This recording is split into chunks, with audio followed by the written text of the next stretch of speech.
Hello, everyone. Welcome to the King of Anime podcast. Another week, another episode. Except for this is not just any episode now. This is the KOA Awards for fall 2024. This is a celebration of the best and the worst. We have many celebrities on tonight. I don't want to tell you who, but we tried to get P. Diddy. Apparently, he was doing something somewhere. I don't know about what that was about.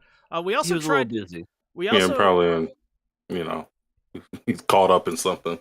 We also tried to get a Seal. I'm running out of names here.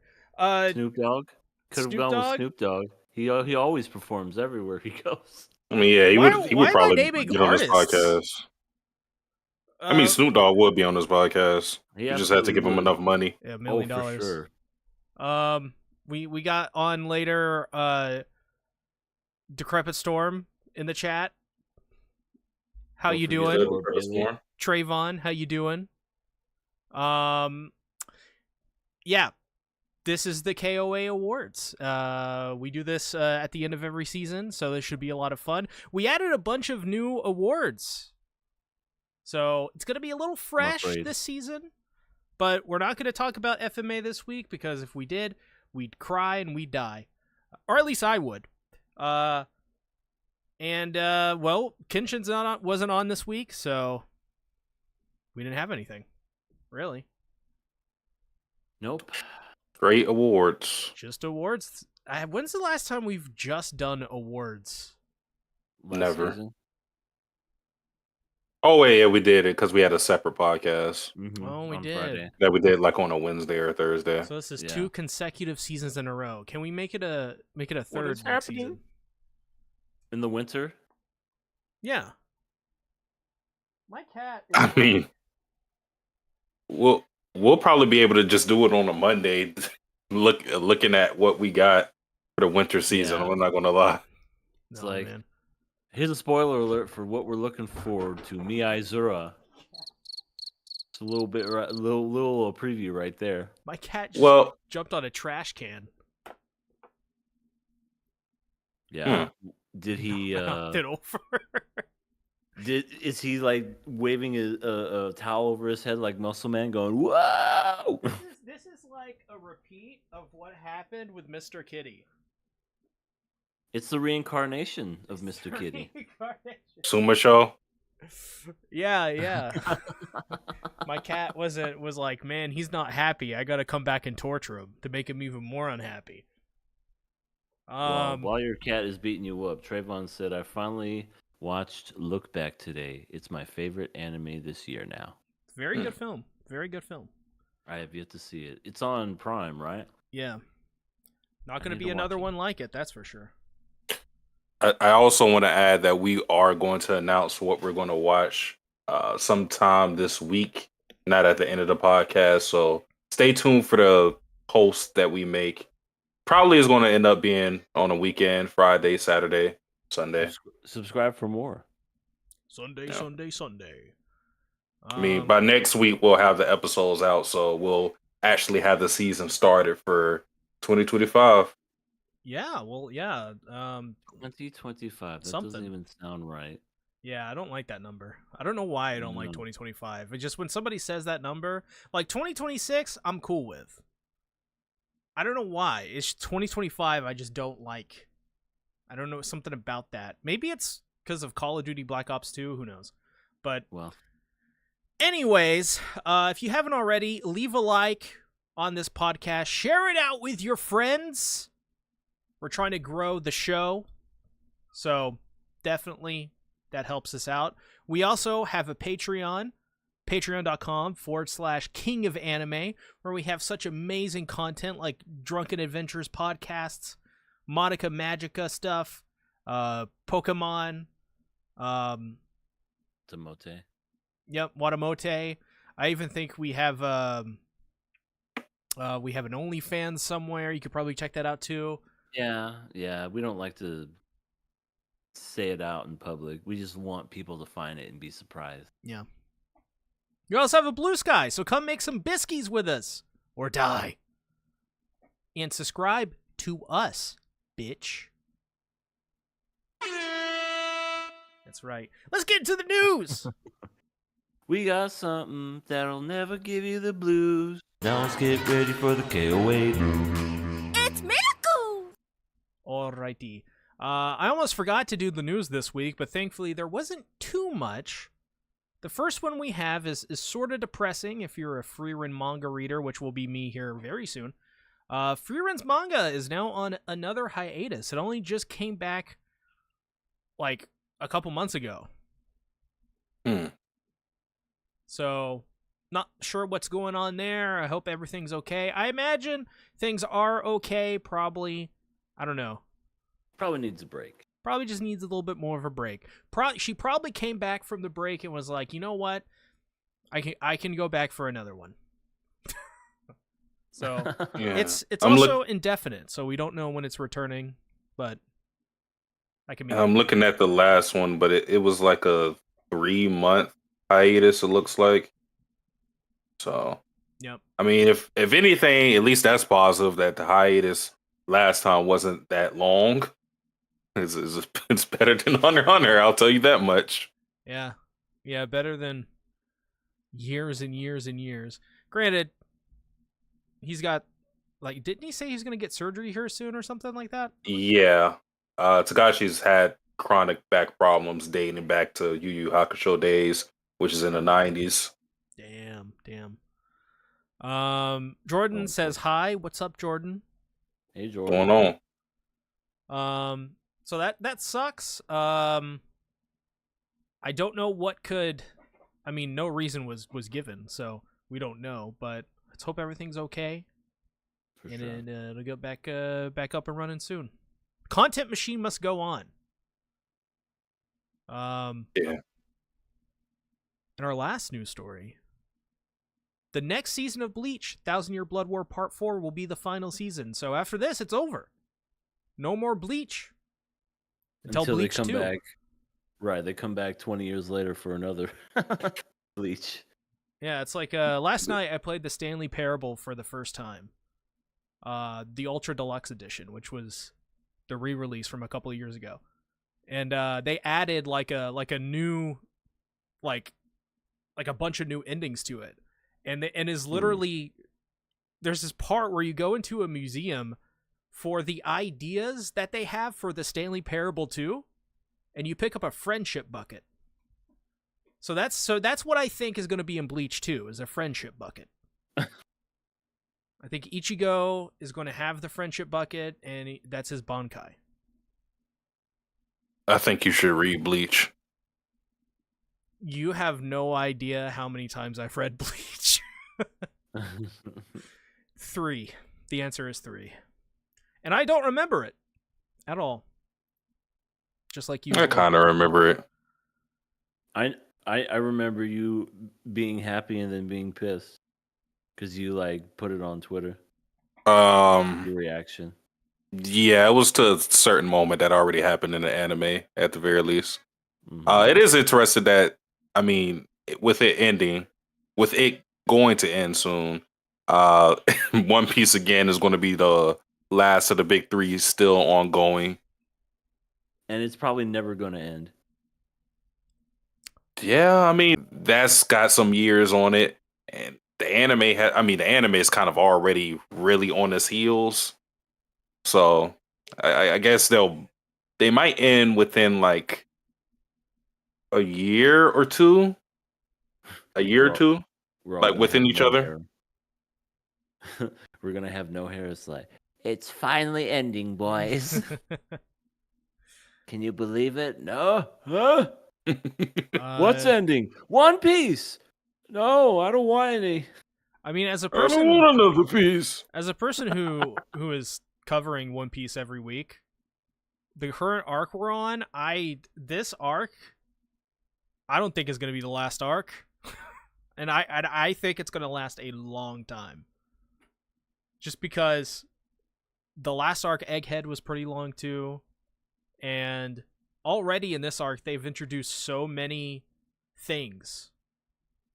Granted, it is clearly going to end eventually. but I don't know when that eventuality will be. That's the issue. It's been 84 years. Jordan says, I have been suffering with a sinus infection along with my neurological condition. Hopefully I will be feeling better in 2025, especially, I hate that number, since I have to see my movement doctor on January 28th. Yeah, you'll get through it. You'll get through it. And thoughts go out to you, and yeah, hope everything goes well. Hope you stay positive. And we'll be wishing you the best. Yep. Coming into next year. Jordan. Just, new year, new you. Definitely go into it with a more positive outlook, and I definitely hope the best for you, Jordan. Yep. Trayvon says Egghead wasn't it. I love where it is right now, though. Yeah, it's very good where it is right now. I like Egghead though. In the manga, I don't like it much in the anime. I've heard mixed things about it, but yeah. Bleach though, one more hurrah. Yep. One more boobies. Do you think they're gonna buff everyone again? Do you think they're gonna give Ichigo breasts? Just to do it. Men don't get breasts; they get abs. Right, they get 6-pack abs in Bleach, but in the women in Bleach, boobs galore. Boobs galore and side boobs. It's one of the two. And when they transform, they lose all their clothes and grow big boobs. Yep. And Orihime, every single season, they get bigger and bigger for her. Yes, they used to be just regular size. Now they're legit like basketballs. Why are we talking about this?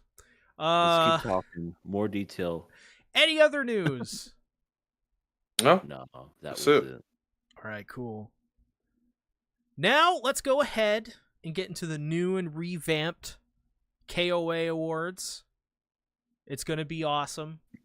I promise, because our first award is a new one. We're already starting it off. Honestly, this probably should have been one of the final awards. I don't know why I put it at the very beginning, but we're going to do it. Fuck it. We're doing it live. I mean, we could save it till last. What do you think we do, Satsuki? Yeah, I think that makes more sense. All right. Where do we want this one to be? Probably towards the end, maybe second to last. Or maybe last to last. Yeah, I feel like it should be the very last one. Oh, Yeah. Wow. Okay. Wow. All right. Just because you know what it is. Yeah, we're gonna leave it a mystery until we. I could see this was well planned. Of course, that's what Decrepit Storm just said. Well, yeah. Like I literally added these today. I literally fired up a Google Doc and I was like, I'm gonna put some new awards in. Literally started this new award and then just already off the fucking rails. I mean, if it makes everybody feel better, I pretty much came up with my picks 30 minutes before we started, so. If it makes you feel better, I came up with them a couple hours before we started.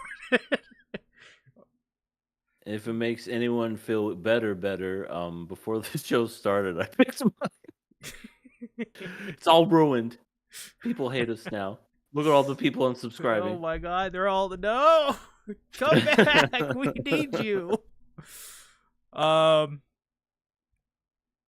Okay, so let's go ahead and get into our first award for the Fall 2024 KOA Awards. Of course, as per usual, to start out the show, we have our waifu. Or really, it's the best written female character. We just call it waifu because we're really weird and stupid. At least I am. And thirsty. We watch anime. Well, we're automatically weird. Yeah. We're the weirdest of the weird. Yep. Start drooling. No, actually, now we're the coolest of the cool. Everyone loves anime now. That's true. If this was 20 years ago, yeah. This is like in 2013 when The Last of Us came out and gaming was finally cool, and all of us gaming nerds were cool again. Well, also, you know what else came out in 2013? Attack on Titan.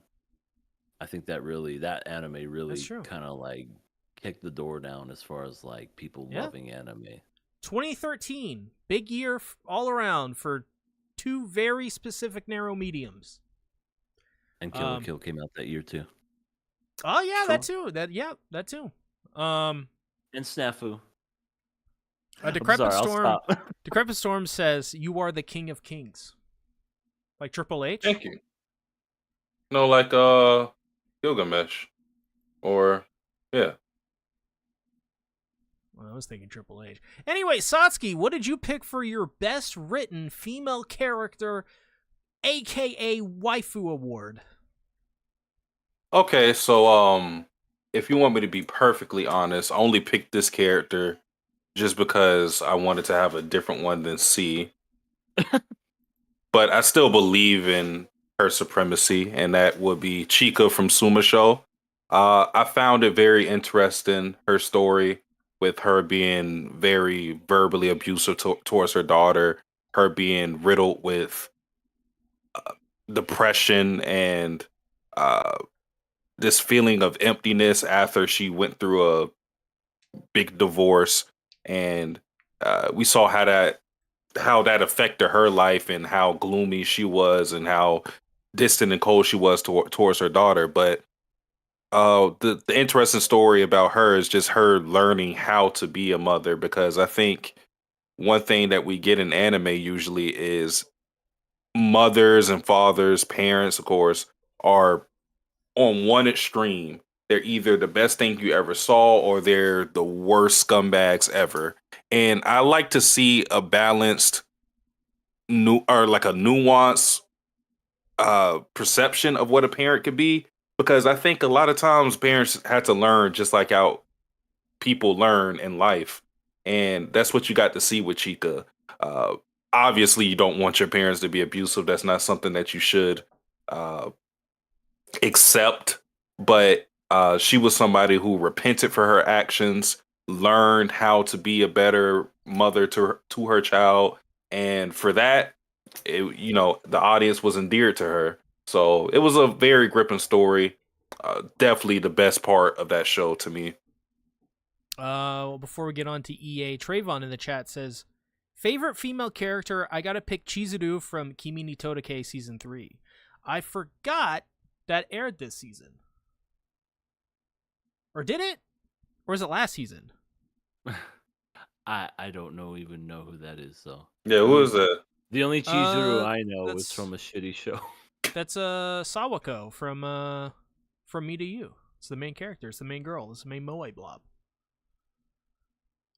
Oh, this show. Yeah, I haven't watched this show. It's really good.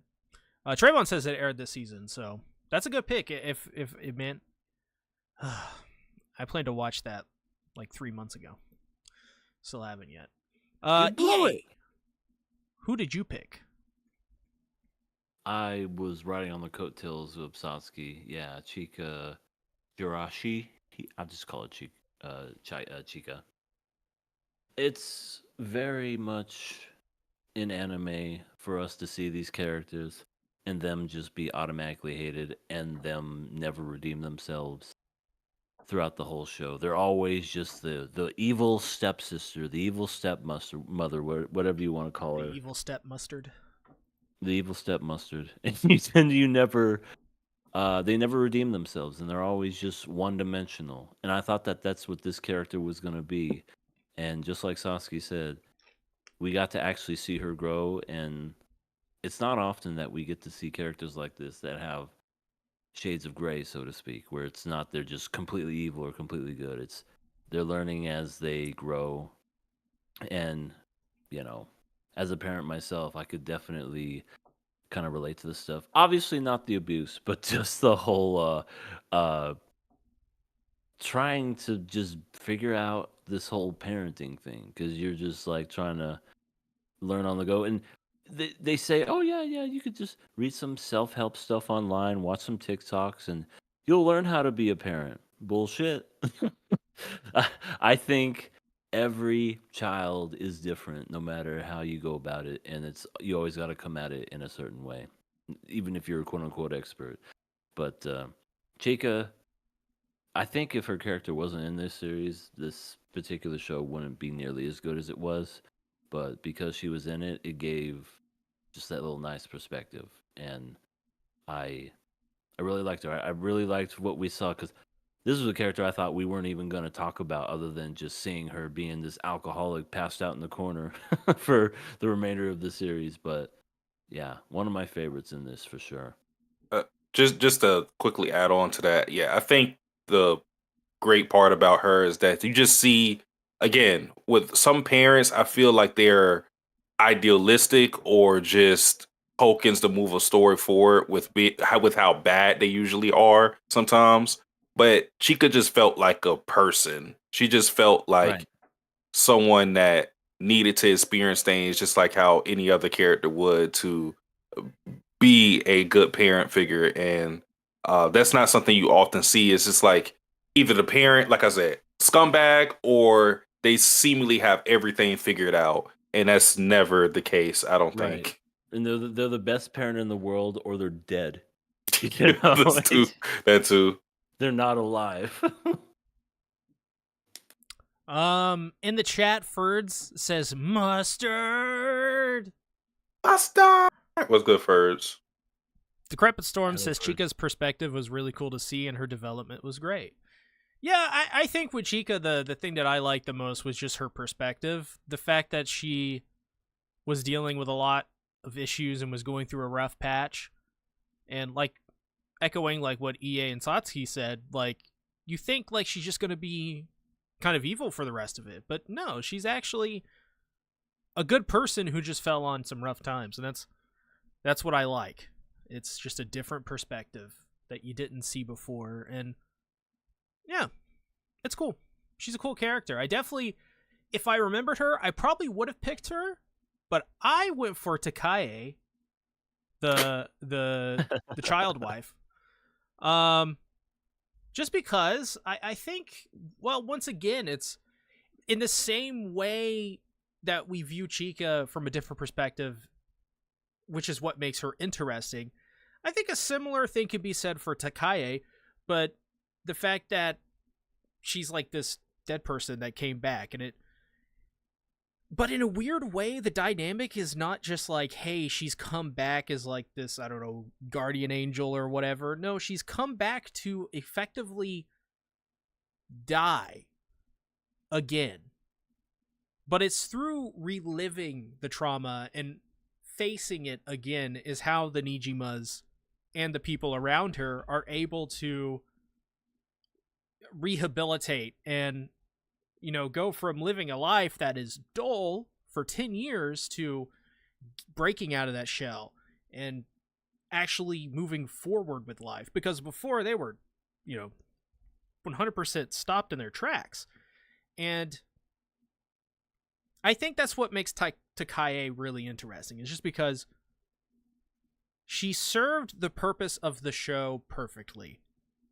I think it honestly could have been probably anyone, to be fair. I think if you take the concept of this show and you put it in, let's say Mai died, and it's the parents trying to, you know, go through this together, or if Keisuke died, I think that the concept of itself is so compelling and so interesting that I don't think it mattered who, but I just like Takaye because it's a different perspective of, you know, she's coming back to make sure that her family faces these trials and is able to move on.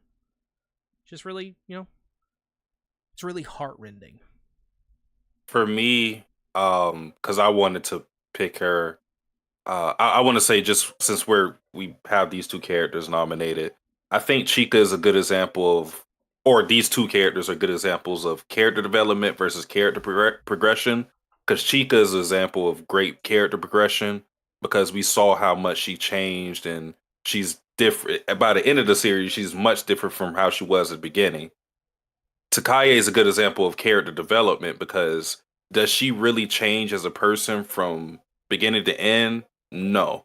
But what we do with her character is use her as a tool to explore other things with her husband and her daughter. And she's just well developed as far as her coming back in the first place was because uh, she wanted true happiness for her family, even if that it did not include her. she didn't need to be the sun in their lives as long as, you know, they were looking out for each other and, you know, leading towards prosperity. So I just found that she was very interested, and then the whole thing of the actual premise of the show with her essentially stealing the life out of this little girl, and how although it was like this struggle of, I want to be with my family, but I'm also taking away the life from this little girl who, you know, obviously doesn't deserve it. So, you know, she let go of it at the end. You know, it was very interesting. She had to be a great mother figure while also being a big enough person to not be selfish and, uh, you know, let this little girl live her life. So It is an interesting question. Like, what would you pick in this instance? I mean, in this instance, it really is. It's almost like saying, like, you have ultimate power or you don't, and you like, or no, it's like saying that you already have the ultimate power. Do you want to give that up? Yes or no? Most people are going to say no because obvious reasons. I think it's the same thing with life. It's like, why would you want to give up life? Well, in this instance, like, there's a little girl's life in the balance, and I think it is because of the experiences of Takaya as a mother that she is able to see from her perspective why it is so important that she give Chica's daughter's life back to her. yeah, That's cool. and then you think about like how she met her in an accident. It makes the struggle a lot more captivating because it's not as if she died of old age and she Yeah. lived a quote unquote fulfilling life. You know, somebody who died like that may be It was bitter and unfairly feel like, taken away. yeah, they may feel entitled to another lease on life. And maybe they wouldn't want to give it up in that situation. But Takaye struggled with it and realized, you know, came to the conclusion that it was fulfilling enough for her, you know, because it may not have been a full life living to age 80 or whatever, but she was able to, you know, love and have a child, love them. So it was fulfilling enough for her to let it go. So yeah, a lot of great things with her character. For sure. Decrepit Storm says, you can tell how much she developed in reference to Chica by the fact that she's not being called abusive Nobara anymore. That's true. Just call her by name. It's rare. Yeah. That is funny. He also says Takaye is also a great pick with how she helped her family in so many ways. Yeah, you know, I think it's interesting, just interesting dynamic, especially from someone who is a son and not a father of any kind, which is EA. I mean, what do you think about Takaye's dilemma? When it comes to just her overall, I mean, God, how hard is that? You're dead. You you know you come back on just some sheer miracle, and you realize you're robbing this other child of their life by just being selfish and being there. Oh, what to do? What to do? What to do? That would be. It's like between a rock and a hard place. That's a hard. That's a hard thing to do, man. Uh, but sometimes you gotta, you know, do what's right versus what than being selfish. Yeah. Because she could have been selfish and stayed that whole time. This poor little kid wakes up one day, she's a fucking adult. Like, what the hell happened? That would be Jesus Christ. That would be so scary. I'm gonna go play with blocks now. Good night. Wake up. What the fuck? What is this? I'm a little What is shit. I have periods now. That'll be a whole horror story in of itself. That is terrifying. But obviously, you couldn't do that. So, yeah, you gotta do what's right. I mean, sure, you could stay and sure you miss the other person, but ultimately, at the end of the day, you're never coming back. And that child that you're possessing, that's no longer you, and you can't do that no more. So yeah, what a great character. Mm-hmm. So I think we talked fairly equally about Chica and Takae now. But now it's 2-1, so we win. It is 2-1. I mean, I'm okay with that. I think both are very good, and I think you can make an argument for either. The thing is, though, I wanted to pick Takae. I wanted to pick too late. Takae. Nope. Damn it. Chica, you already just... I mean, I'm not mad at it. I love Chica as well. All right. Chika Shiraishi is the winner of the best written female character. Trayvon says, you turn into a woman for a day. What's the first thing you doing? Well, immediately freaking out. But second, definitely touching the boobs. And also, so that's what it's like not having a penis. Yeah, so that's probably the second thing. The first thing, because you look down, it's like in Your Name. Like one of the first things in Your Name is looks down. I got boobs. I know. She's like, oh my god, I have a penis. Yeah. That's.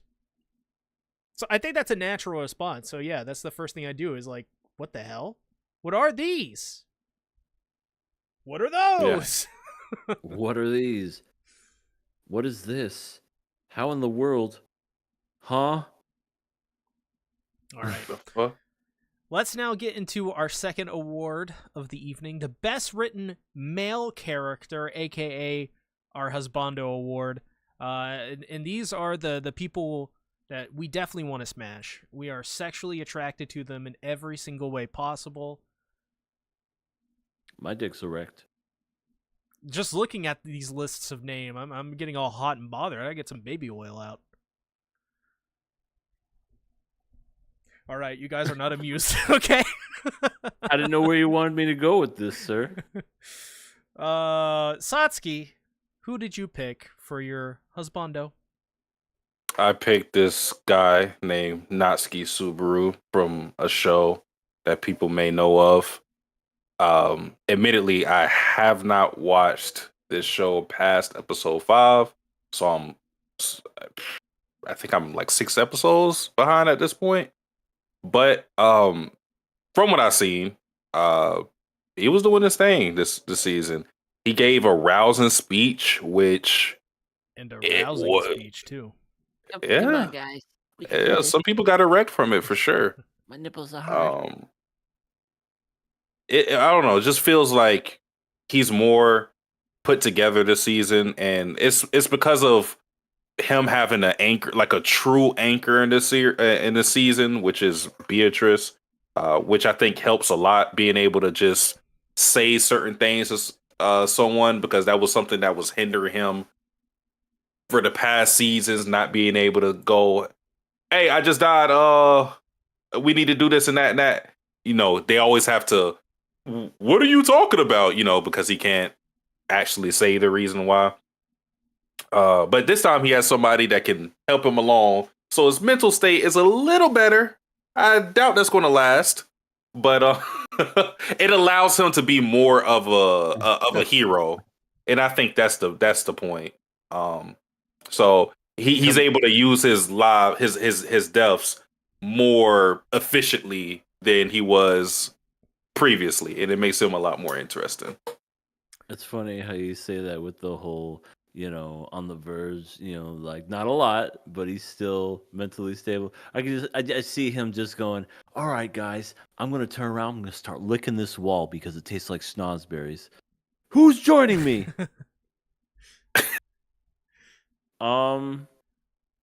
I don't want to follow this guy anymore. I think there's a moment straight up where he's just like, all right, I need to die. It's like, I need to die immediately. Like, this right, timeline not working. I'll say about Subaru's character is he's probably one of the better things about this show. But in this season, he was really interesting because he was kind of he was a little bit more brash. He was a little bit more confident in a lot of the stuff he did. Like he had his Indiana Jones whip, which I really appreciated. He I think season 3 so far does a really good job at taking into account all of the horrible things he's went through and properly showing how that has changed him for better and definitely for worse. But this time, I think for better. Honestly, I think this season really showed the strength you get from the Return by Death. And, yeah. I think this is one of his better seasons so far. If I can make a comparison, he's kind of like or him having his disposition in the season now is kind of like Hoon, right? From Squid Game, the main character in season 2, where it's like, I'm not going to spoil anything about season 2, but it's just like, because of his experiences with season 1, he's a lot more focused and there's a sense of maturity with their character based on but what happened previously. And I think that same thing applies to Subaru in this season. Definitely. That's a good comparison. Trayvon says, I got Ichikawa from The Dangers in My Heart season 2 for best male character. Have you guys watched that one? I know of that show. I never watched it myself. Yeah, it's the really tall girl and the really short dude, right? Yeah. Oh. And she's got really big boobs, and for some reason it's 12. Wait, what? I was about to say that sounds really interesting, but never mind. EA, who did you pick? It's pretty good. Oh, I didn't pick anybody. All right. Damn. Satsuki. No, I'm kidding. Let's go back to you. I'm kidding. I totally picked somebody. I picked Keisuke from Suma Show. Man, I know Subaru, he be going through a bunch of stuff and be offing himself every once in a while, but man, Keisuke lost his wife and lost somebody that made him lunch every day. Subaru's just like, that's it? Oh. I didn't know it stopped there. A kid, of course. No, he really, this character, I didn't know what to think of him at first, just because, you know, he was really, really into his young wife again. And I was like, no, please don't turn into that type of show. And thank God it didn't. But what we essentially got was a man learning to, I mean, it was basically another way to tell a story of grieving over a loved one that you lost and learning how to move on, although you never forget that other person. That's essentially what this character did.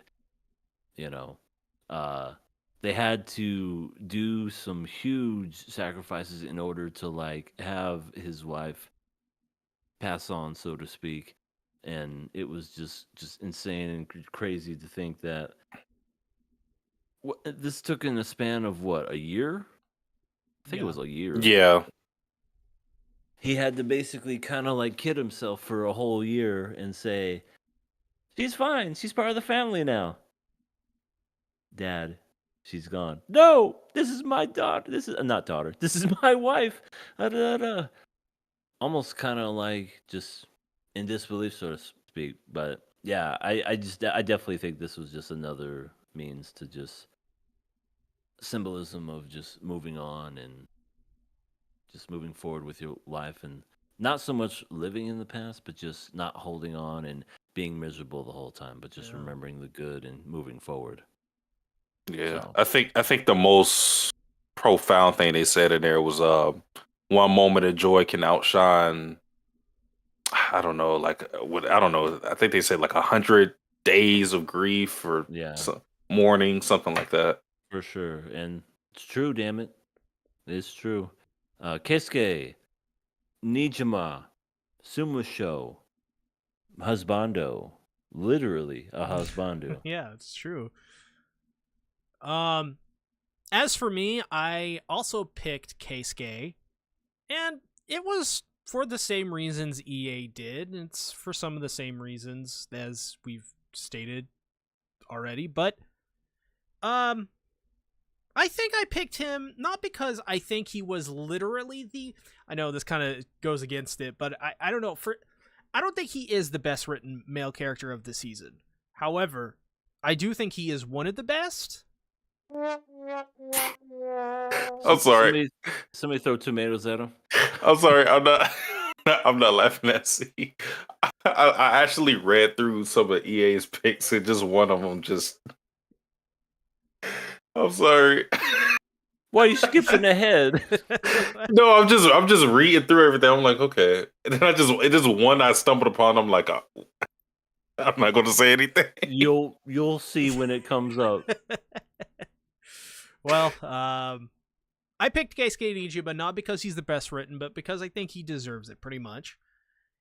And the reason I say he's not the best written, and I don't want to focus too much on this because that's not the point, but it's just because I think he was kind of shaky throughout the series because of the pacing and stuff. Like, there were moments where it seemed like he was kind of too stupid and kind of like a dork or whatever, but to like an annoying degree.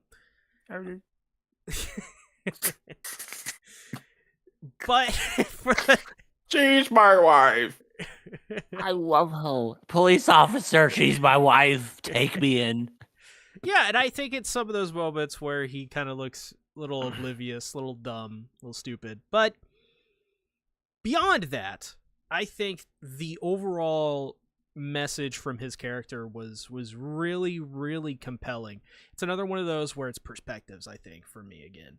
I love to see the perspective of this father who is going through something like this, of losing his wife, his soulmate, his a part of him, and his life just freezes, and he ceases to have joy in his life, to the point when other women even show interest in him. He doesn't even think about that because he's still mourning over the loss of his wife. And getting him to the point to where he can move forward took a lot for him to like come to terms with. He had to realize it's just that he had to let his daughter or his wife die. So it sucks. It sucks, and you can kind of feel some of his anguish and his sorrow, I think. And yeah, I just think just because of that, I think he's my favorite character of the season. And I think that dynamic makes him really compelling. Just that father, this is the breadwinner of the family, and he's just lost his soulmate. What is he? That's like basically cutting off his legs, emotionally speaking. So how does someone go about that? How does someone rehabilitate themselves and rehabilitate the family? Well, you have to face your wife's death again, or relive it all over again, and learn something from it, hopefully, and get the tools necessary to move forward with life. And I think Keisuke is a really good example of that. So yeah, that was my pick. It's 2-1, Satsuki. Can you defend your position? No, not after what Decrepit Storm said. He said, Chica is waifu and Keisuke is husbando. Interesting. The wild card ending that I wanted and we never got. Thank God. Yo, that's true. Dude, if we got that, that would have been crazy. Yeah, that's one of those. Hi, honey. That's just been horrific. Speaking of hi, honey, hello, Midnight Lord. What's going on? Midnight. How you doing? So yeah, Keisuke Nijima is the best written male character of the season. Cash me outside. Do you have any disagreements? Next award is none other than my favorite award. I don't even know if I created this award, actually. Did I create this award? You did. You did. Yes. I'm going to reject your reality and substitute my own. You fucking created it, sir. I don't know who created this. Probably in a laboratory somewhere. The finger's pointing at you, sir. This is MILF certified. This is the best written. No, this is not the best written. This is just the best MILF. The best MILF. Who is the best mother of anime this season? Satsuki. Who you picking? Oh, me? Well, you just said it. Sasuke. You? No, You're not me. one? No, not. I don't. From. Are you calling me fat? No. No. You look, motherfucker. Sasuke, you look fine. You look beautiful. Oh, I see. No, it's okay. It's okay. You look fine. Okay. I got something for you. I got some for you too. It's I flowers. I got a pizza to order. Oh no, not the pizza! I'm not gonna answer the door. I still don't know what the pizza means, but it sounds awesome. But no, it's Satsuki from Kenshin. Yeah. I barely know anything about her. It was just she was adorable. Was that the mother in the flashback? Yeah, it was a pregnant lady. Yeah, she was cool. The one where he whispered sweet nothings into her ear, and she was like, "Oh, now I'm gonna say some stuff to you," and he was just like, all that, and she just still blushed after that. Based on how they were acting, that kid is going to have a lot of brothers and sisters. Oh yeah, they be fucking. And also, he's gonna have one good arm, but he's still gonna put it to her. And remember that one child that was like really smart for no reason, but also dumb at the same time? Kenshin, fuck him up, Kenshin. Shake my hand, pound it. That's actually a pretty good pick. I actually really, I think that character is pretty cool. I like that one. EA, who do you got? I mean, I have to go with the Seiko Ayase from Dan to Dan. Just because, come on. She's probably easily one of the hottest, not just MILFs, but G-MILFs I've ever seen in my life. I mean, she just has everything going for her. The body, you're the such look. a genius. Yeah.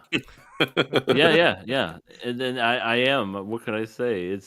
That is who she is, and I mean, come on. Look at that. God damn. That's Gojo.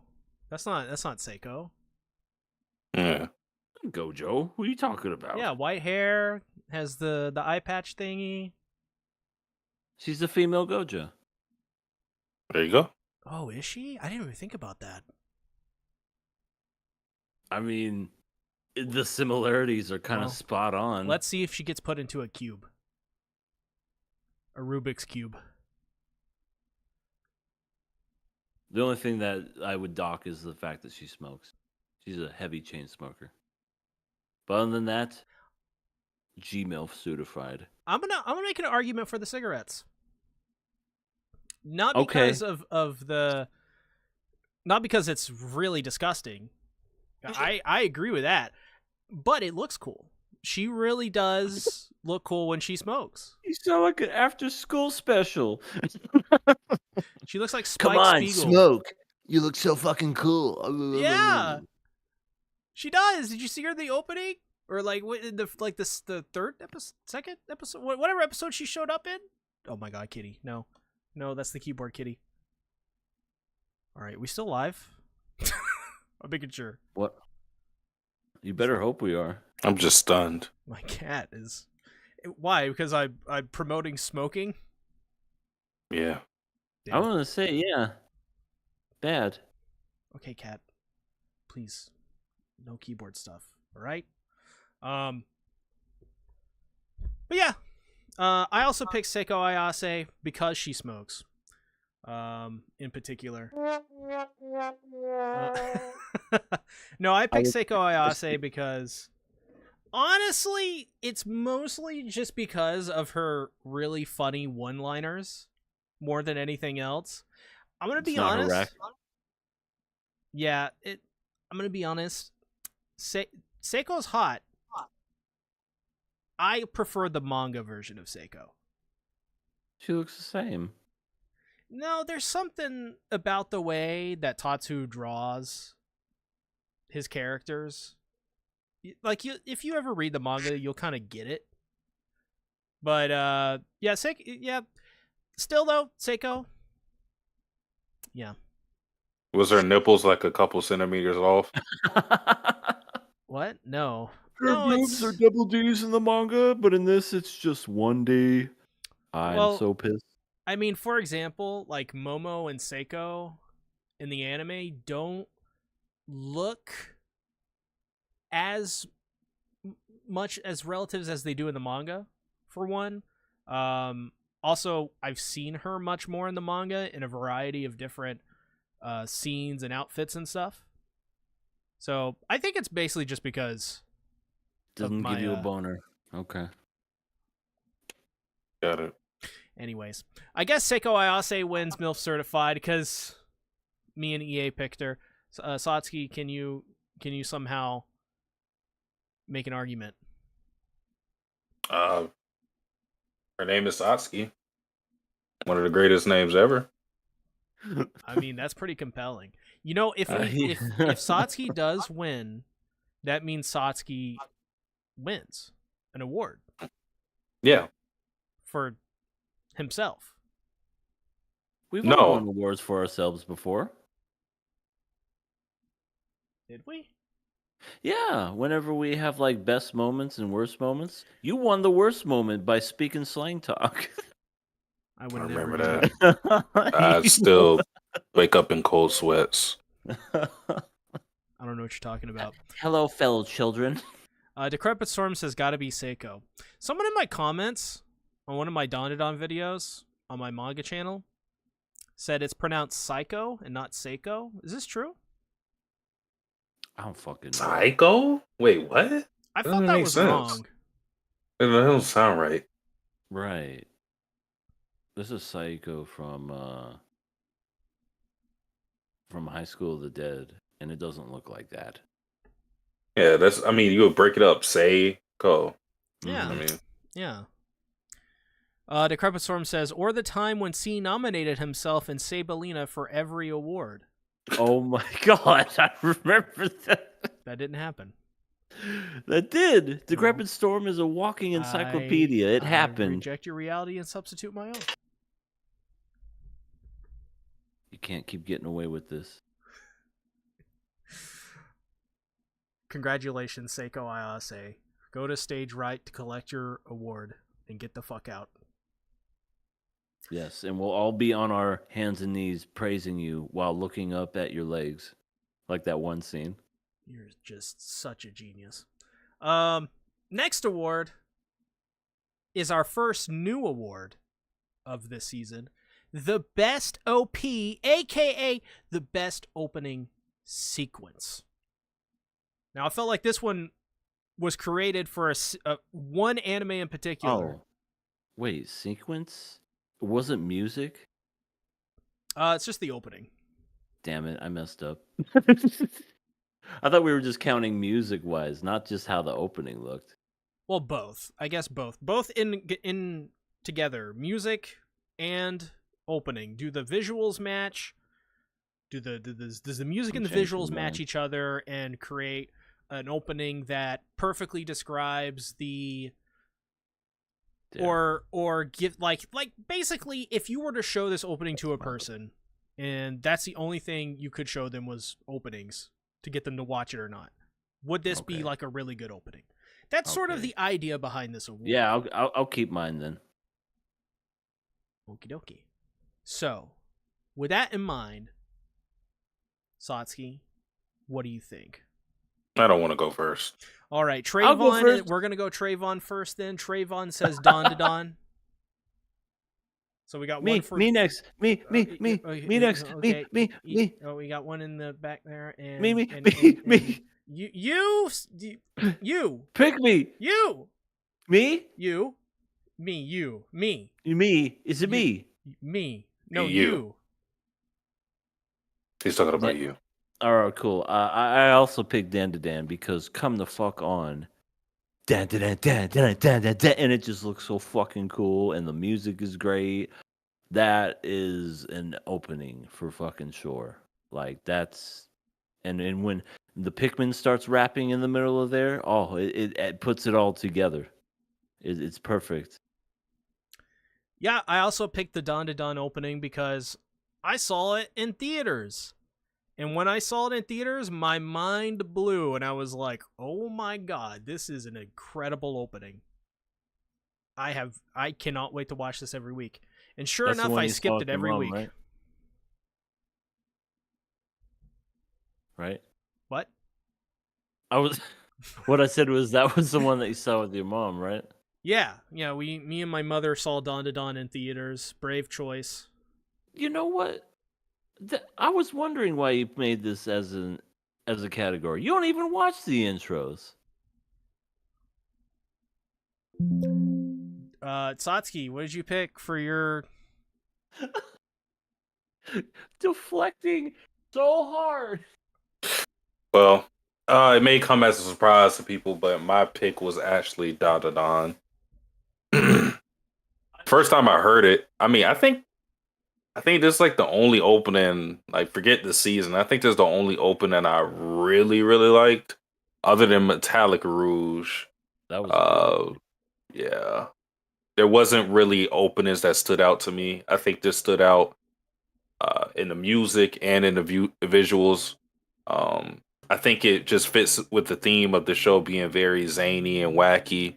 Like the colors, some of the stuff that the dances, like they were doing the Carlton dance in the opening. So no, I think it fits the show. The music is fun, energetic, gets you in a mood. Yeah, I think it's pound for pound the best, not only of the season but this year. Yeah. I love the faces in the opening. Okarun doing this and looking with his eyes. And Cat. I don't know, there's what's her name? Ira. Ira doing the thing with her eye and the tongue and everything. Let's see what's another one. I don't know. I just remember that one, the Okarun doing that. Gigi doing the ugly face. Oh yeah, the however he did that thing. Yeah, all pretty good. Someone blew bubblegum.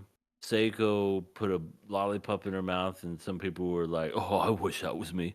Not me, but it was just some. Don't give me that look. I just recognized Satsuki. What? You look like a cardinal. Thank you. I thought you were going to say I look like a coral snake. Oh no! I have much more tact than I mean, than Akira. You do kind of look like a beautiful coral snake. Thanks. Such a lovely, lovely coral snake. And I'm afraid. Don't worry. Decrepit Storm says the only way to get C to watch an OP was to be in the theater. Not true. I also... Oh my god, that's why you picked it. Don to Don has won the best opening sequence of fall 2024. What an incredible sweep for Don to Don. Amazing. John Madden, can you give us a play on that? Well, you see, it's the Dam to Down, and it plays the thing, and it goes, boom, and tough acting to acting. Oh, turducken. All right. Thank you, John Madden. Thanks, John Madden. Oh, you're welcome. And back to you, C. I'll be here if you need me. And when you play football, you want to score because that's the part of winning the game. You score the most points, you win. Thanks. Decrepit Storm says the Blue Box OP is my favorite, but the Don to Don one is also great. I have not seen the Blue Box one. I heard that's pretty good. But when have I ever? The next award is called the ED Award. And we're not talking about that, ED.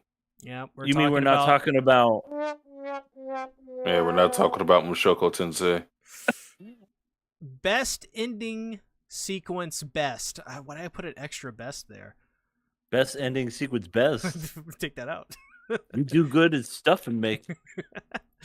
So this is the best ending sequence. So much like the opening sequence, this is our favorite just ending sequence. And an ending sequence is I don't know what the fuck. I guess it's just sad music. What's the one that makes you want to cry the most, I guess?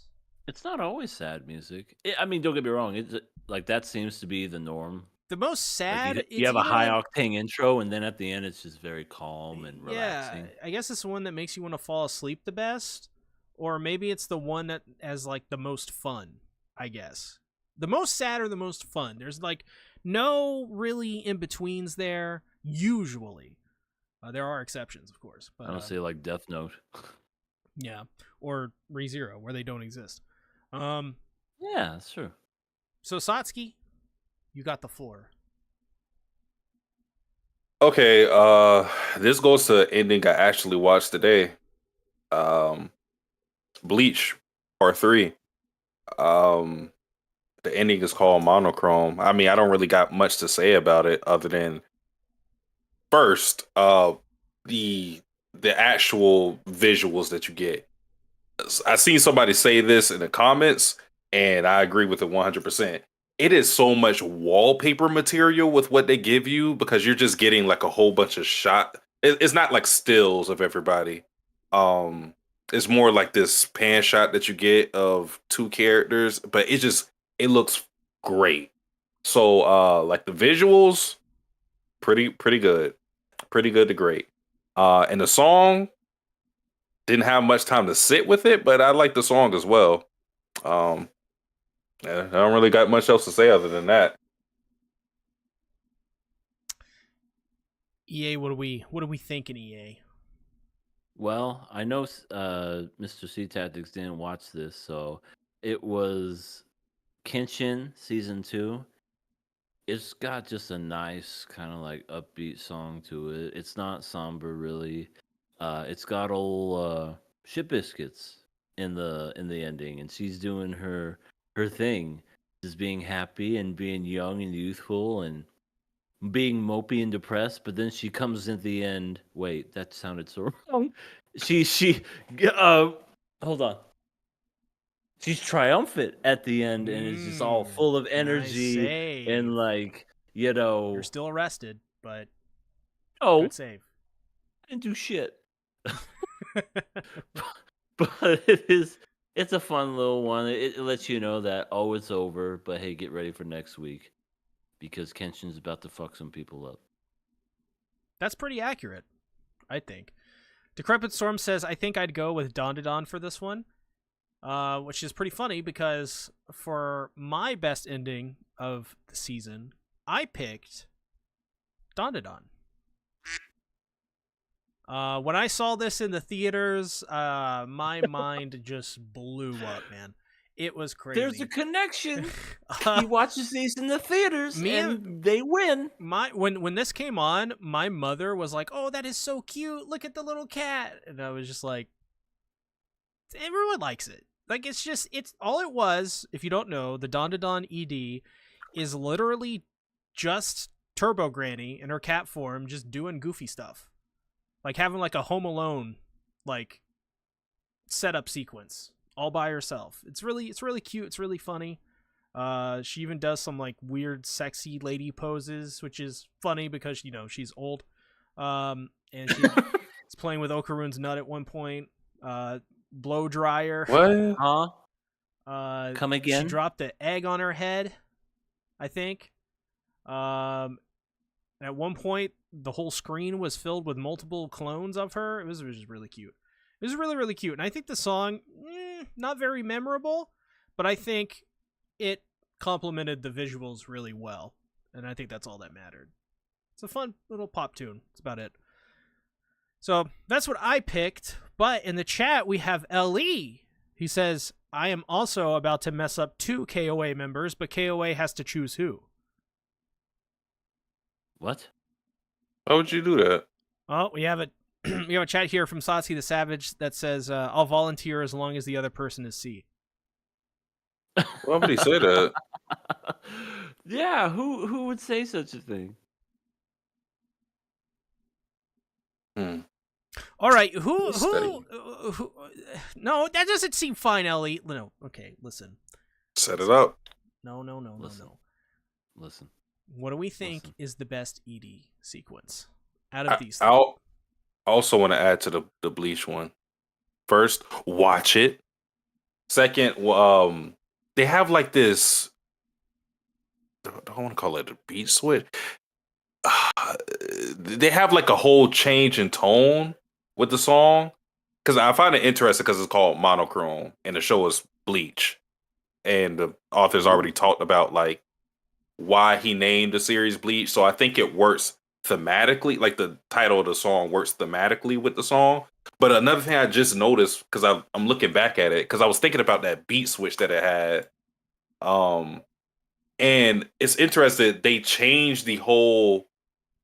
They kind of changed the whole song once they focus on the villains of the show, which I think is very interesting, and it works with the whole monochrome thing, like the black and white type of thing that they're going for. So I think this song is pretty. The song itself is pretty great, just for Yeah. the series itself. I'm watching it right now. I gotta give it to you. It is pretty good. Well, that's 2-1 for my wee bass. Bleach Part 3 is the best ED of the season. There you go. Go out, watch it now, add it to your playlists, work out to it, and remember, That's pretty good. it's the best ending sequence of the season, I guess. Let's go ahead and let's get into our next award. The best episode of the season. I think we've had this award before. I think we nominated some Attack on Titan stuff or something at one point.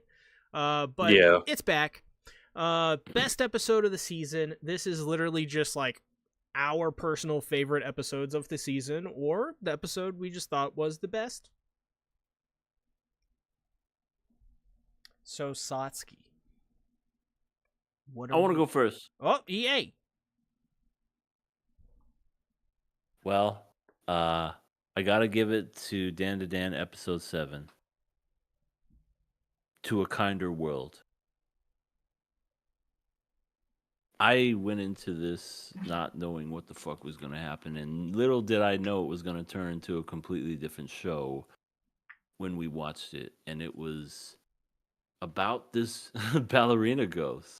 The whole episode was dedicated to her, and we got to see almost kind of like a short story of a mother and her daughter and the unfortunate stuff that happened to her daughter and what happened to the mother and what became of her mother. And I just thought the choice of how they told the story was brilliant.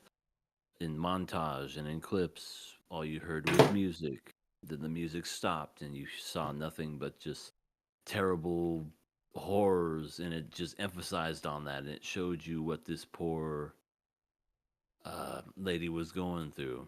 And beautiful animation, like probably the best animated episode of all of Dan to Dan, and just absolutely fantastic. When it ended and it did that cat sequence at the end saying that the show was over, I was like, no way, that went way too fast. That was the fastest episode of Dan to Dan I have ever seen, because I was just so captivated by it, and I thought it was absolutely just gorgeous. Very well told, absolutely just incredible. And this is going to just completely shell shock C. Ira was in this episode, and I didn't hate it. No way. I know, because she was actually a good person this episode. She's always a good person. She's chosen by Nah, God. I disagree. But yeah, when it comes to this particular episode, this was probably the best of the season for sure. Yeah, I'm gonna have to double up on that one. I picked as well To a Kinder World. No, you didn't. You picked episode 12. Oh, it's a typo. Nope. You got to talk about episode 12 now. See, okay. when I saw that, I was like, "What the?" I'm not gonna lie. I was like, I know C loves the show, but episode 12. He liked it whenever they were choking Momo and drowning Oh her. my God. I was so confused by that pick. I would never condone such actions against Momo Ayase. She is precious. Must protect. He likes the episode where they fight over her. I was like, I kept looking at the pick. I was like, what was in that episode that C loved that much? No, I actually It was talked a 12. spa. I meant 7. The one with Ira, To a Kinder World, and in the acrobatic Silky flashback. This is the arc in the manga that got me hooked. It wasn't the Turbo Granny arc. I don't think for most people it is the Turbo Granny arc. I think it is mostly this arc, and there's a good reason for that. It's because of this flashback sequence into the end of this arc, which is Ira seeing the sacrifice Silky had gone through, understanding that, and helping her move on. And I think it's not necessarily that the short story itself was like the greatest thing ever, or was like even original. It was not original in any way. If you could say there's a weakness to it, it would be that. But that's what makes it good, because I don't know if you guys noticed this, but they had throughout that short story so many just references to Japanese folklore, which is a big inspiration for Dandadan. But future arcs we haven't even seen yet. They've referenced a bunch of just stuff in the background that, like, little contextual clues of what their daily lives are like. For example, they, like, the little girl, the daughter, loved Kappa. And so she would always, like, she would have a Kappa mug, she would have a Kappa sweater. I think the mom even had a Kappa apron. And that may seem like, oh, that's pretty cute, that's pretty funny, it fits the theme of Dandadan. Well, actually, what I did is I went and I searched up what Kappa are, and they were basically wearing it to ward off any bad luck.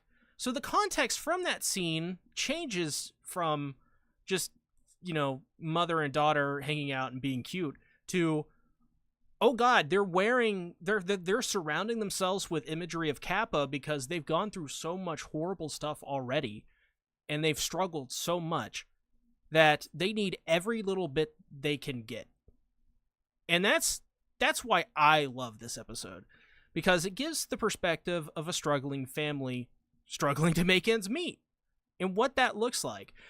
But I think it adds a layer to it if you're not from Japan, because you get a little bit of insight maybe on how some people in some families in Japan may struggle. Obviously, it's not going to be totally accurate. This is still an anime, but I don't know. I thought it was a lot. All the details made it better. I thought the picture collage was incredible. It was simple, and it worked. And that's all it needed to be, because it allowed for details like that to come through. And of course, the voice acting was really good at that moment. The animation was great. The production in general. Scene composition. The end when she offs herself. That was a beautiful scene. Beautiful scene. And it was done so well. And she got Thanos.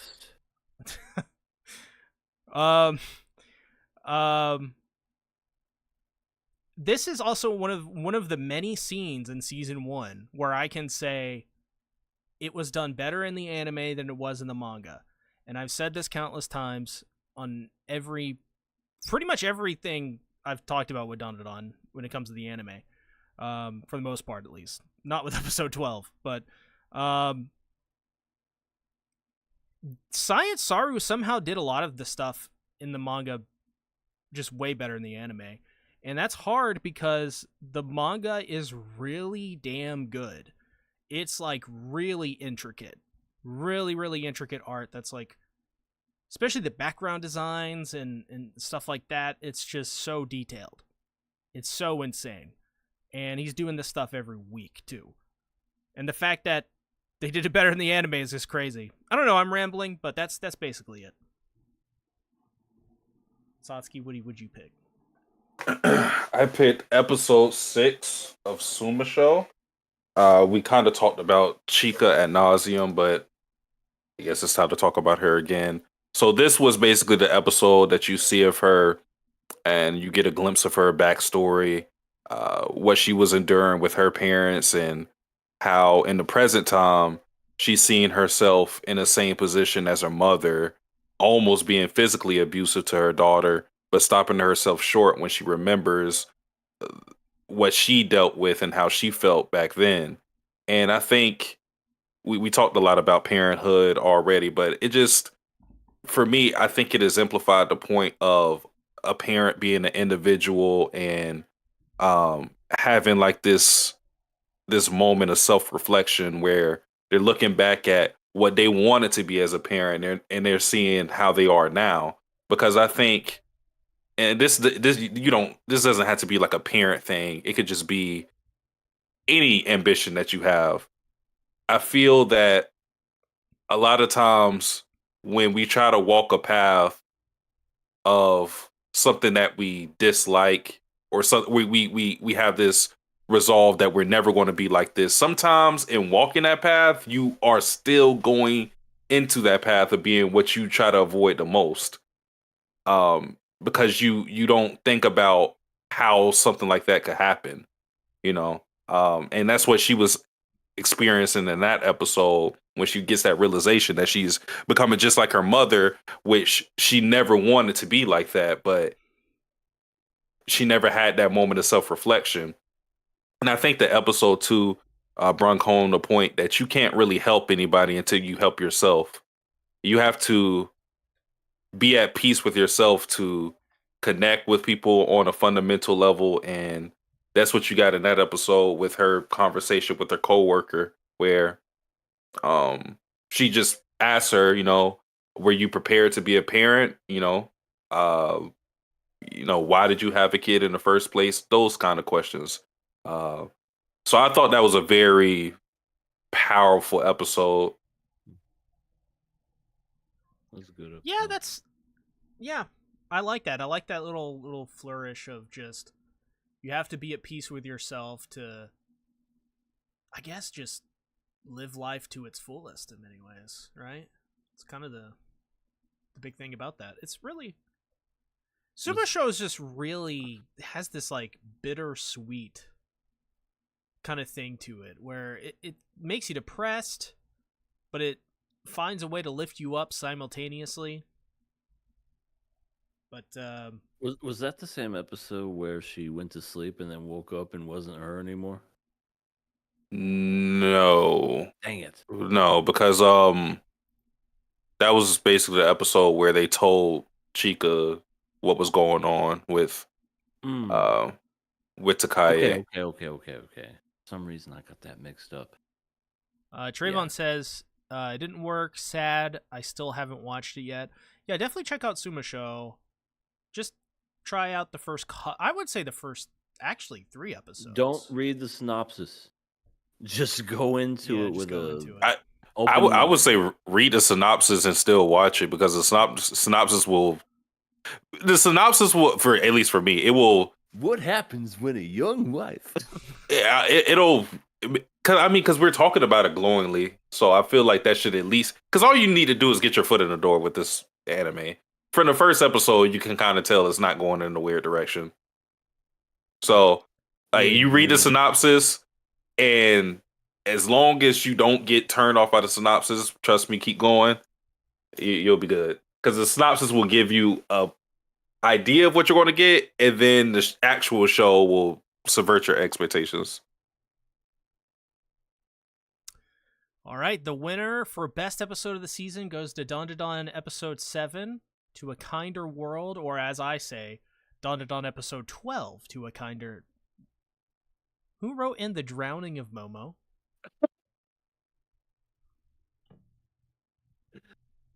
Listen, we don't You- drown Momo, okay? Momo. That's the episode you love the most. Decrepit Storm says both good choices. Trayvon says already know about the synopsis, unfortunately, but I'm still going to check it out when I get the time. Yeah, definitely when you got the time. It's a fun one, especially if you want to broaden your horizons and your perspective. Same with Donadon. I think episode 7 will do the same. Let's now move on to the most disappointing anime of the season.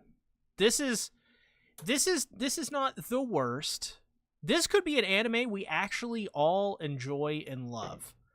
This is just speaking to the disappointment we feel that it didn't meet a certain expectation that we personally felt that we had, and it just kind of sucks. It's a big bummer. Maybe something didn't play out the way we wanted to. It could literally be anything. But definitely don't see it as this is the worst show ever, or that this is something disagreeing about. This is just more like, hey, there's some stuff we're disappointed with, but we still like it. Or maybe we do hate it, but we'll make that aware. So, who wants to go first? Satsuki or EA? Well, I just want to further emphasize with this award, it's always a discrepancy between our expectations, whether that is going into the show or the expectations that we developed over the course of watching the show. It's a discrepancy between that, our expectations, and what we ended up getting by the end of everything when the dust settled. So, yeah, it doesn't necessarily mean bad. It just means that there's a disconnect between what we got at the end and what we expected. Mm-hmm. Yeah, so we'll go with EA first again. Give Satsuki a little break. Well, good sirs. I think this one goes without saying. My most disappointing was Uzumaki. I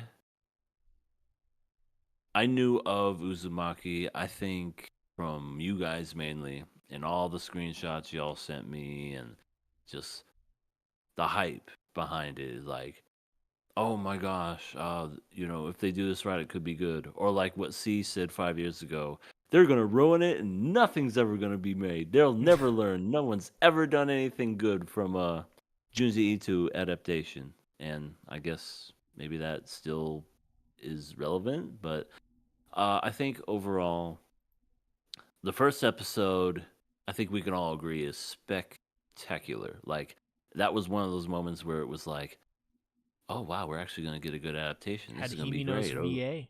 VA as the Yeah. Spiral Girl. You were real excited about that one. Then all of a sudden, the quality dropped in episode 2, and for me personally, it wasn't a huge deal. But then it just, I don't know. I feel like after episode 1, everything just started, no pun intended, It spiraling spiraled out of out of control. control. Oh, but it really did though, because everything just felt so condensed. It was only 4 episodes long. I felt like they could have maybe done 6, probably more, just to tell a more cohesive story. But it just felt jam packed, and just, I don't know. It, like, overall, it was fine. I just feel like there was just so much hype behind it for what it was that it's disappointing. It's so odd. Junji Ito's stories aren't long at all. Uzumaki was 20 chapters, so I thought a 12 episode series would get the job done, and that got cut. And I was thinking, when I saw the episode length, I was like, 4? okay, what are we doing now? And then we got what we got. Movie. Yeah, a movie would have been better. Yeah. Trayvon says Science Saru and Madhouse could probably make a good adaptation. Thing is I think the studio for episode 1 was perfect. Yeah, I thought it looked great, episode 1. I think the issue overall was, like Satsuki said, it's just it needed more episodes. Well, I guess also what EA said too. Needed more episodes, needed more cohesion. And in its current form, it's like a really good clip show to watch every Halloween. And that's pretty much about it. It serves a novelty for a moment. Hey, let's watch the first episode of Uzumaki. It's really good. And, let's go watch some other really good short stories that they've done for Junji Ito. Because I think they've done like a couple that are pretty good. Not great, but pretty good. But yeah, Satsuki, what did you pick? You picked Tony. Junji Ito again. Uzumaki. I don't have too much to add. I don't know what my expectations were going in. I mean, I thought at the very least they would be able to. I thought they would be able to do the whole thing, considering it's only 20 chapters. So I'm thinking, okay, yeah. Man, I was a little concerned with how they were going to do some of the horror stuff, just because I feel like there are certain things that just are for the original source material, for the medium in which it dwells. So Uzumaki, I think, is perfect for manga. Tomie, I think, is perfect for manga. That doesn't mean I don't think it could get a good anime adaptation. It's just that I feel like with anime, you have to work a little harder to, especially in the horror genre. And especially when like your whole thing isn't necessarily like Higurashi, where it's just like we're focusing on the gore necessarily. There's gore in Uzumaki, but it's more like body horror and stuff like that, and the situations they're in, the madness of it all. But yeah, I didn't get what I wanted. I will say the internet was very hyped for this one. I saw a lot of normie people talking about Uzumaki and how they were so excited for this adaptation. And then after episode 1, people were like, oh my god, this was the greatest thing ever. It was trending everywhere. People were really talking about it. And yeah, as soon as that second episode hit, the maliciousness started. There was some drama over it. The usual internet rigmarole of just tearing everything down in anger and screaming, crying on the floor, flailing around, temper tantrums. Quick, let's run really fast away from our parents. Just ruined my childhood! Rah! Pronouns! Gender ambiguity! No, not that guy. They were, because people's main complaint was the animation, which that definitely took a dip in quality, but that wasn't my beef with Uzumaki.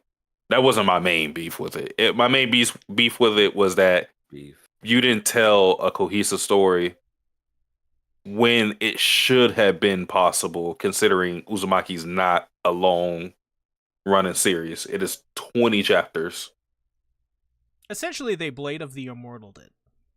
They took a 200... Blade of the Immortal is like 241 chapters, I want to say. And they took it and they made it into a 12-episode series in like 2008. And then in like disgusting 2021, they redid it and made it 24 episodes, which did nothing. It's the same issue. I watched like 4 episodes of Blade of the Immortal. I just remember that one episode where they were animating shit. It was just cut after cut after cut of still, and they were acting like they were just like panning things to make it look like they were actually animated something. Oh, it was horrible. Shaky camera. Oh god, action. Action. Man. Yep. For me, I picked Negapazi Angler. I would have picked Uzumaki if I remembered that we watched Uzumaki, but I didn't. That just goes to show how busy I was this season. But I picked Negapazi Angler because of the last episode. I felt that there was, in a way, like how Satsuki said, there was no reason for Uzumaki to not be good. to have a full adaptation. There was no reason for Negapazi Angler's ending to be totally random, but it was. And I don't know what they were going for. Maybe they thought they were going to get episode or like a second season.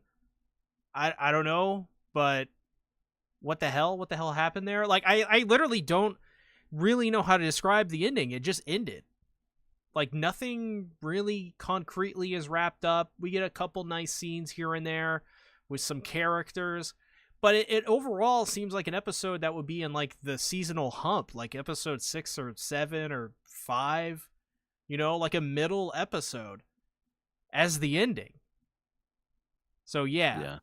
I didn't have much expectations for Negapazi Angler going into it, but as we were watching it, I was really enjoying this show for what it was. You know, I think it was up there. It was very entertaining. Characters are really fun, and I still think all these things even after the last episode, but it just made me a little disappointed. And yeah. That's my pick. Yeah, I think that's fair. I definitely think that's fair. Trayvon in the chat says Heard Blue Walk was disappointing this year. Blue Walk. Blue Lock, yeah. I got something to say about that. Just wait. Just stay tuned. Well, the winner for most disappointing of fall 2024 is none other than Junji Ito's Uzumaki, as predicted 5 years ago by moi. Yeah. Yeah, what do you know? 5 years ago, you're like, I was right. And I won't say it now because I'm sad. Next up, our next award is the one that got away. This is the show that we wished we watched this season. EA. What are you thinking? For me, ReZero season 3. And I mean, I know why we didn't. I understand that. Kodakawa's a bitch, and also Sea Tactics, his love-hate relationship. Don't get me wrong, I get it. Fans could be so cruel. But yeah, I think I started covering it on my channel again. In the first video I covered, people attacked me maliciously in my comments. It never fucking fails. I don't know what it is with you, man. Like, they come after you. It's like, this episode was pretty good. Fuck you, bitch. Fuck you. This episode was not just good. It was fucking great, and it changed my life. People were telling me that I was like an early view grabber because I don't know what that means, by the way. Because what does that mean? I don't know. I guess they think that it's not cool to upload videos on the anime the day they come out. Yeah. How dare you talk about an anime that I have interest in seeing? Yeah, while everyone is talking about it. Like, yeah, what? I know. So you just don't want me to upload. That's pretty much what you're saying, because I guarantee you watch a bunch of channels that do the exact same thing that I do. People are... It's weird. They're sexy. They'll criticize you, but no. Mitch, you know, when Mitch talks about it, it's like, oh, we gotta praise him, like Seiko, you know how they did. Yeah, Decrepit Storm brings up a good point. So the copyright situation was too risky to cover ReZero on KOA, but not too risky for it to be on C's channel. I think what happened there is just the deadlines didn't meet up, and no one suggested it. I think that's honestly it. I think we would have probably covered it otherwise. Yeah, it's fine. But yeah, mine would have been I mean, it's coming back in a couple weeks, so. Yeah, I still haven't even seen a single episode of it. That just goes to show you my interest in it, because I was just so meh about season 2. But I don't know. I think it would have been interesting. It would have got my lazy butt up to watch it. But it would have been interesting too. I would have cut into my Rim voice acting.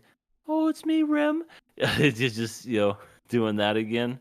But other than that, I understand why we didn't, but it would have been interesting, so to speak. Well, you heard it here first on the KOA podcast. We are covering ReZero Season 3, Part 2, right now. Right now, We got at this early very moment? viewing.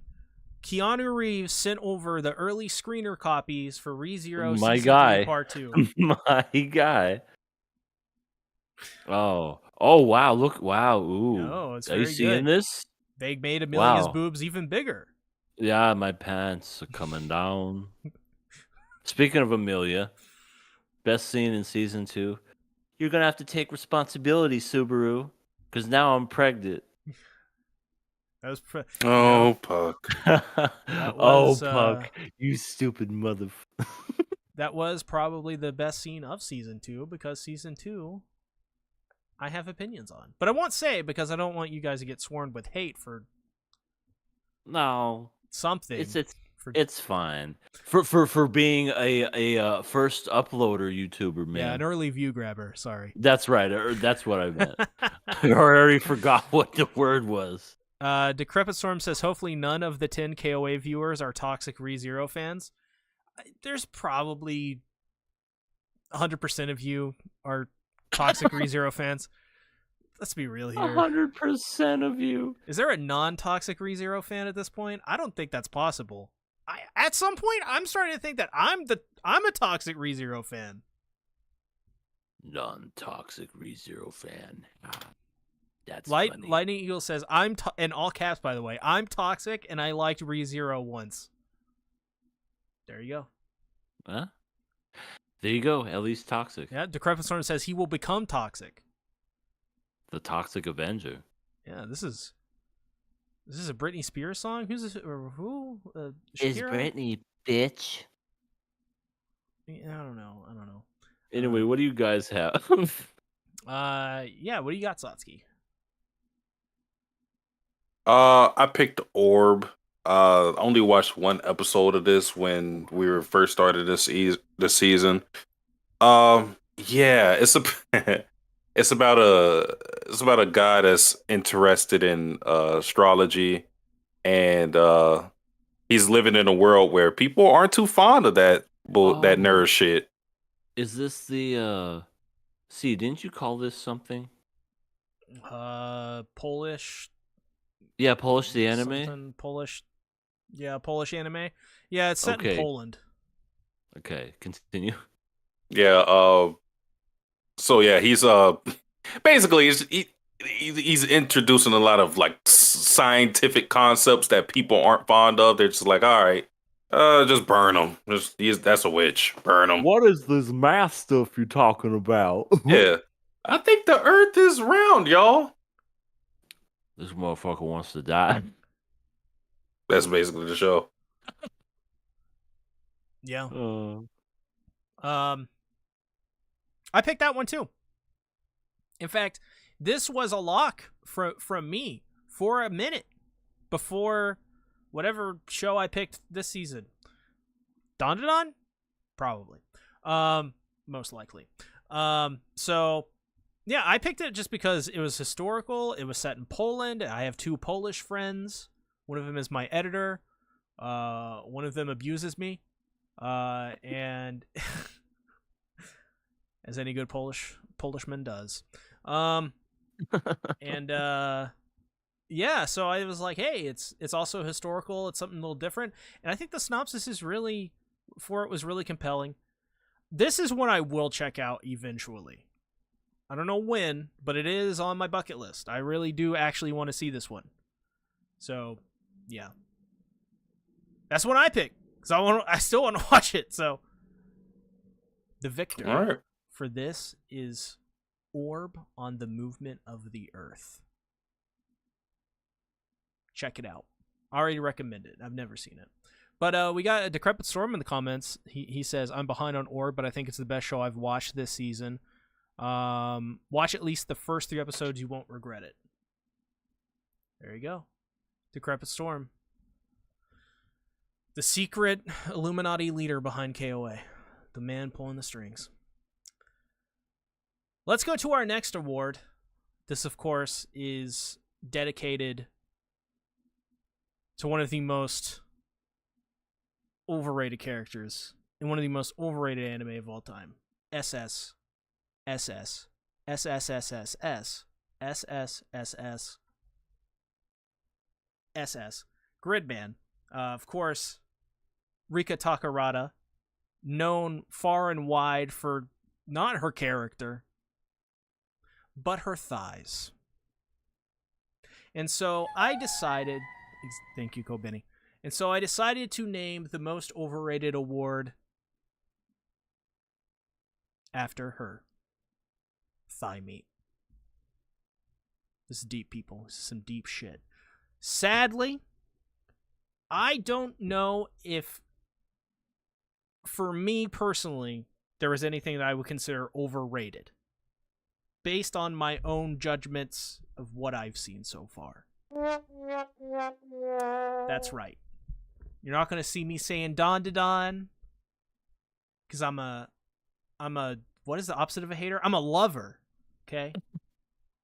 I'm a glazer, as everyone tells me every week. I'm glazing. Sorry, what?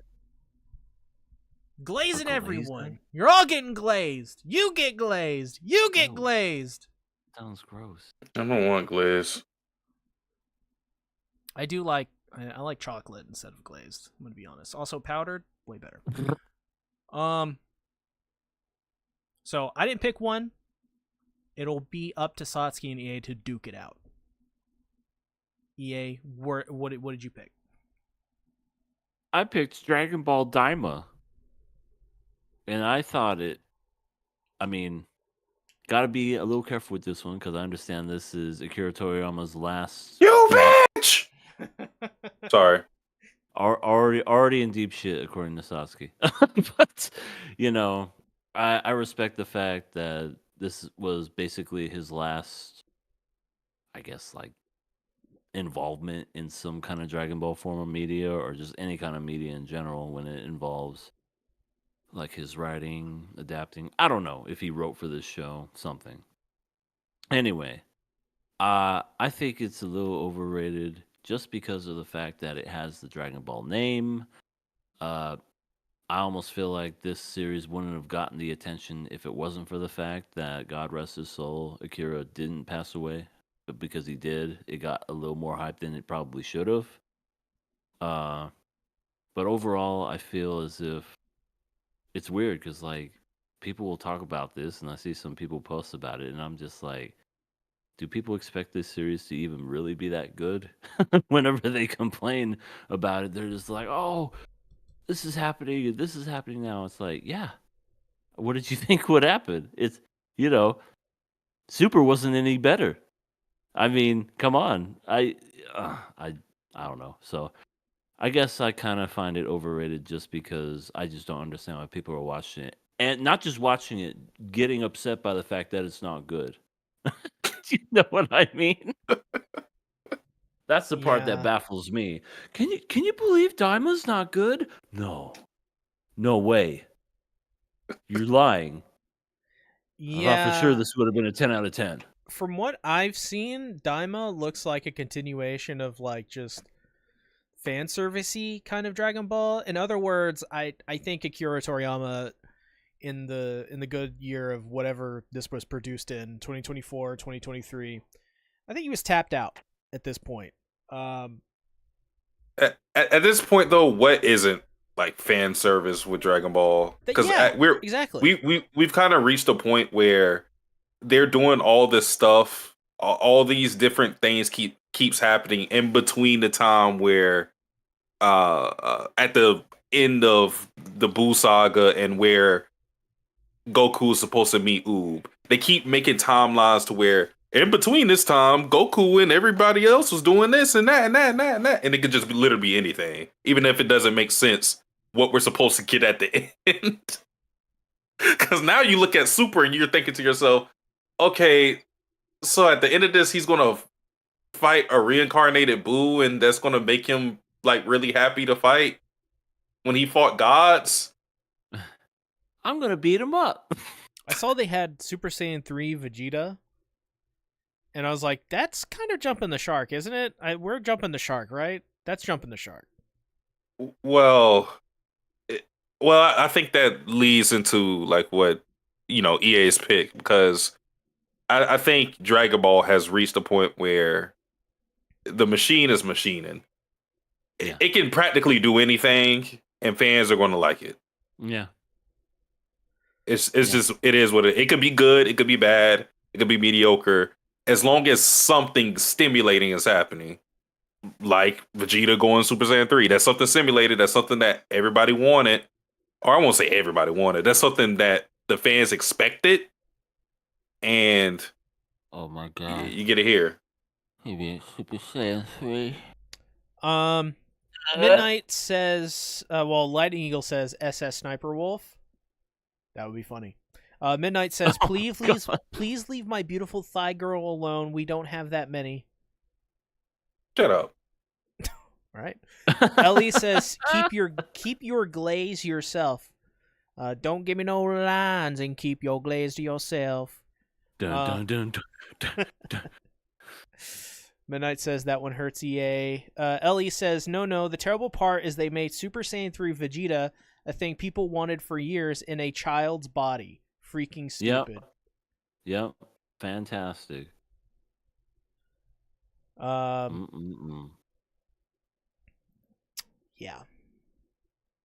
What are you thinking, Satsuki? Break my heart. Oh. I had to get right. Uh-oh. Why did you black out? No reason. I know what he's gonna do. No reason. So my pick for what award is this again? The most overrated is see, you might want to deafen. It's Don for me. Enough. Bonk, bonk, bonk, bonk, bonk, bonk, bonk, bonk, bonk, bonk, burp. Enough. It hurts. Bonk, burp. Stop hitting him. He's having done.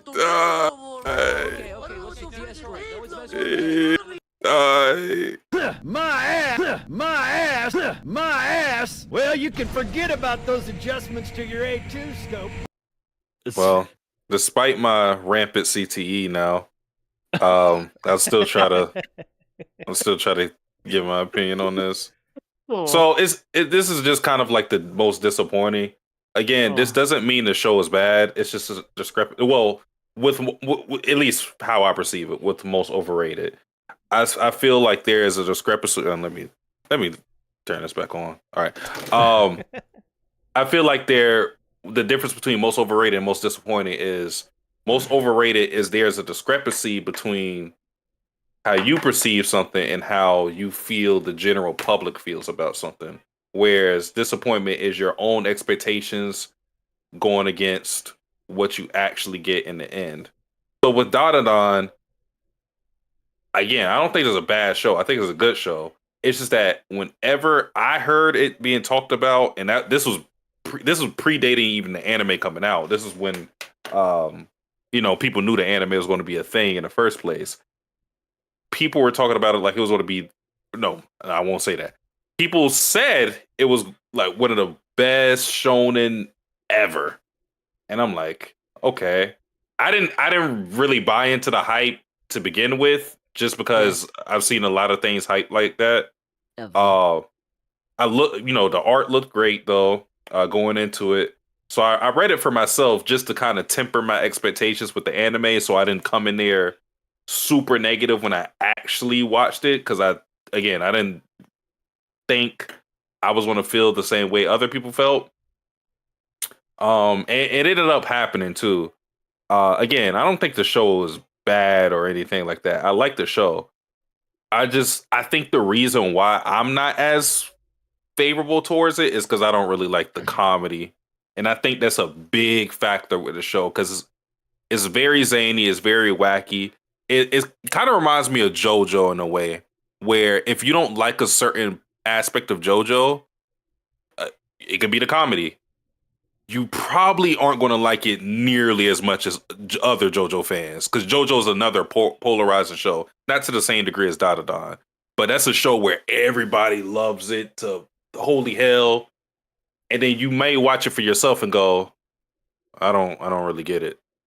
And I'm not saying that's how I feel about Dadanon totally, but to some degree, yeah. All right. Sasuke's gonna be dead soon. Dead. Midnight says Dandadan main romance is top tier for shonen at least. No, the romance is good. I love the romance. I think I agree. I think I agree with Satsuki. I agree. I think what everything Satsuki said was fair, but I would also add they ended this season in the wrong place. I agree with that too. I mean, it's kind of, you know what? We brought this up, like, this is going to be the third time. It kind of reminds me like how Squid Game season 2 ended, where it just felt like you got a portion of a season rather than the whole season. Yeah, that's yeah, no, and you know what? Another example is like The Walking Dead season 2 part 1 and The Walking Dead season 2 part 2. Remember that like 1 year time gap between those seasons? Like, I think so. Yeah. That was insane. Mm-hmm. And it was The Farm too, so it's like one of the slower seasons. Granted, Dandadan not that slow, but yeah, no, it just in a way, it's similar to Chainsaw Man season 1. How it sort of ended in the wrong place. Now, I would say Dandadan season 1 is way stronger than Chainsaw Man season 1. Nobody remember those early arcs in Chainsaw Man, but yeah, no, I think that's fair.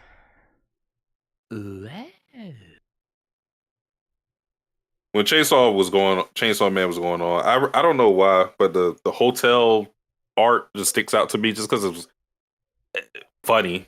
I don't know what you are. A lot of like the narrative stuff didn't really connect to me with Chainsaw Man because I was like, this is stupid, but the comedy did. I will give 100% tax increase when I become president. Power is racist. Thank you, Power. Oh yeah, she is. I love Power. Power's great. Pretty much every ist there is. We need she more sure is. President Power. That's what we need. Oh, we don't. We don't. President I don't want Power to pay 100% tax. and Vice President Dingy. Ugh.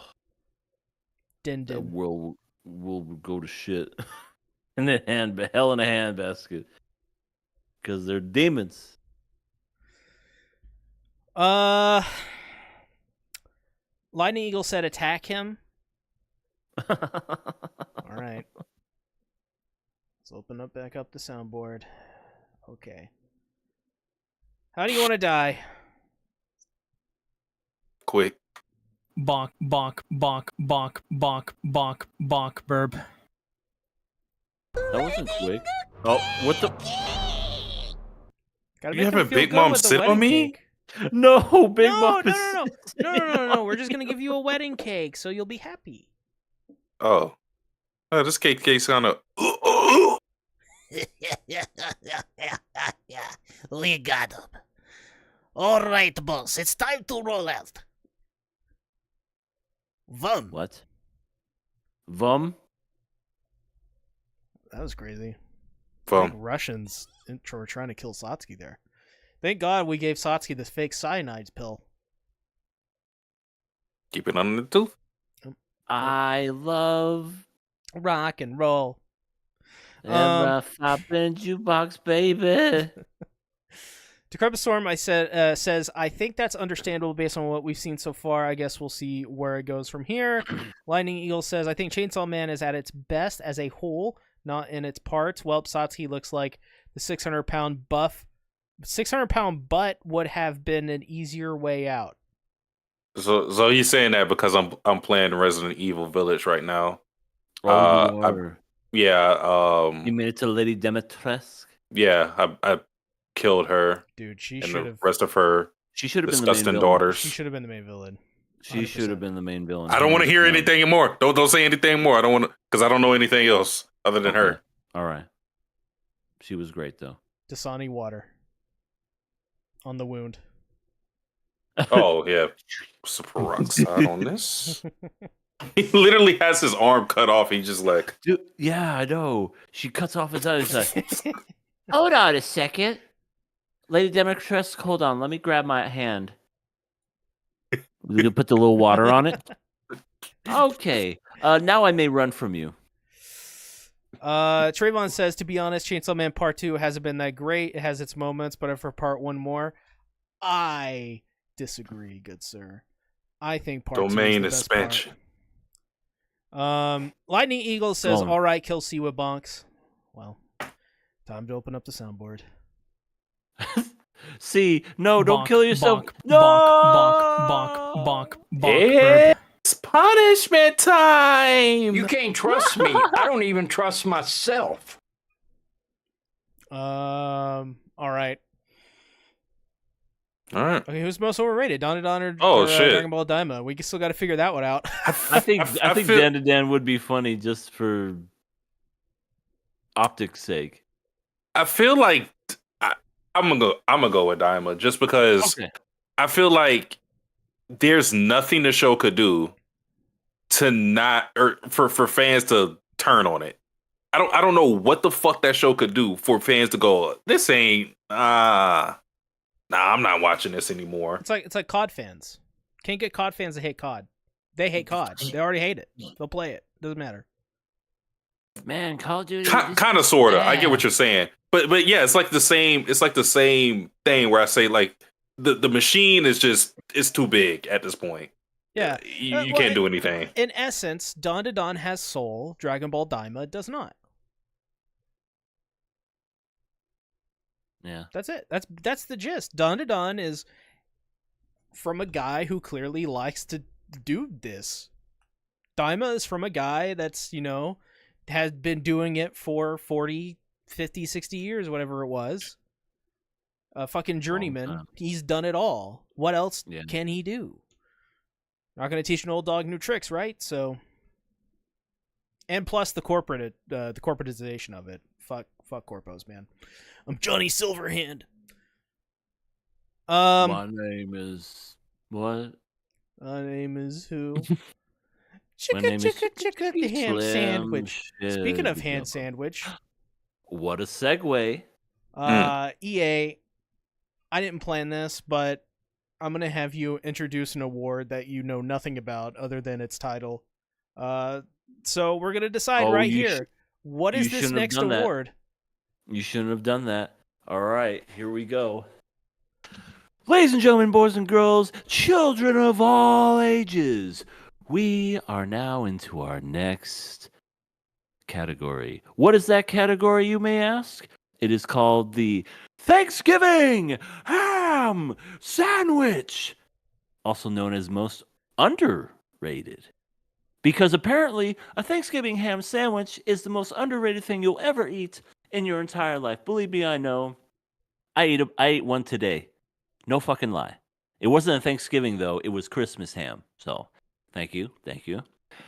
Today, we are going to talk about the most underrated.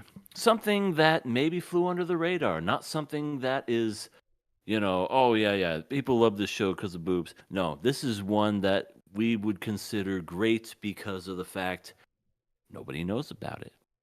It's like, I don't know, sleeping on a hot night above the covers instead of below. It's something like that. I don't know, right off the top of my head. Anyway, most underrated. We all picked the same thing. Spoiler alert. I think we could all say it on 3. Are you boys ready? I think. 1, 2, 3. Sumo Show. Sumo Show. Show. Oh, wife. The most Small child underrated, the most underrated series show Underage of wife. the year. The most underage wife of the year goes to Sumo Show. So yes, most that's underrated. true. Yes, most underrated, most underage, most under the covers. Wait, I don't like all that together. That's a lot of Let's unders. No. Somebody needs to be under hell. Yeah, someone needs to be under hell, maybe under lock and key. I don't know. We're not pointing any fingers. See tactics. And we're just going to go ahead and roll with this. Soma Show is the most underrated series of the year. Everybody, clap it up for Soma Show! Bonk, bonk, bonk, bonk, bonk, bonk, bonk, bonk, bonk, burp. I'm looking at it right now, and according to my anime list, it's not even like top 20 as far as the users, meaning like people Really? who plan to watch it, people who are watching it. So yeah, it's not even top 20 as far as like eyes just on it within this season. Huh. That's interesting. I can actually give you an exact number if I do some math and my brain doesn't blow up like Hana. Yeah, I picked Sumo Show just because I do feel like it's tells an interesting story. And I think mainly the crux for me was the fact that it's a weird title. It's a weird way to explain it. No one's you just had to get people to watch it. That's basically it. Yeah. Mhm. That's hard. And it's 29th. Yeah, so I mean, just as an example, every fucking year I try to get everyone on this podcast and watching it to read Molester Man, and no one will.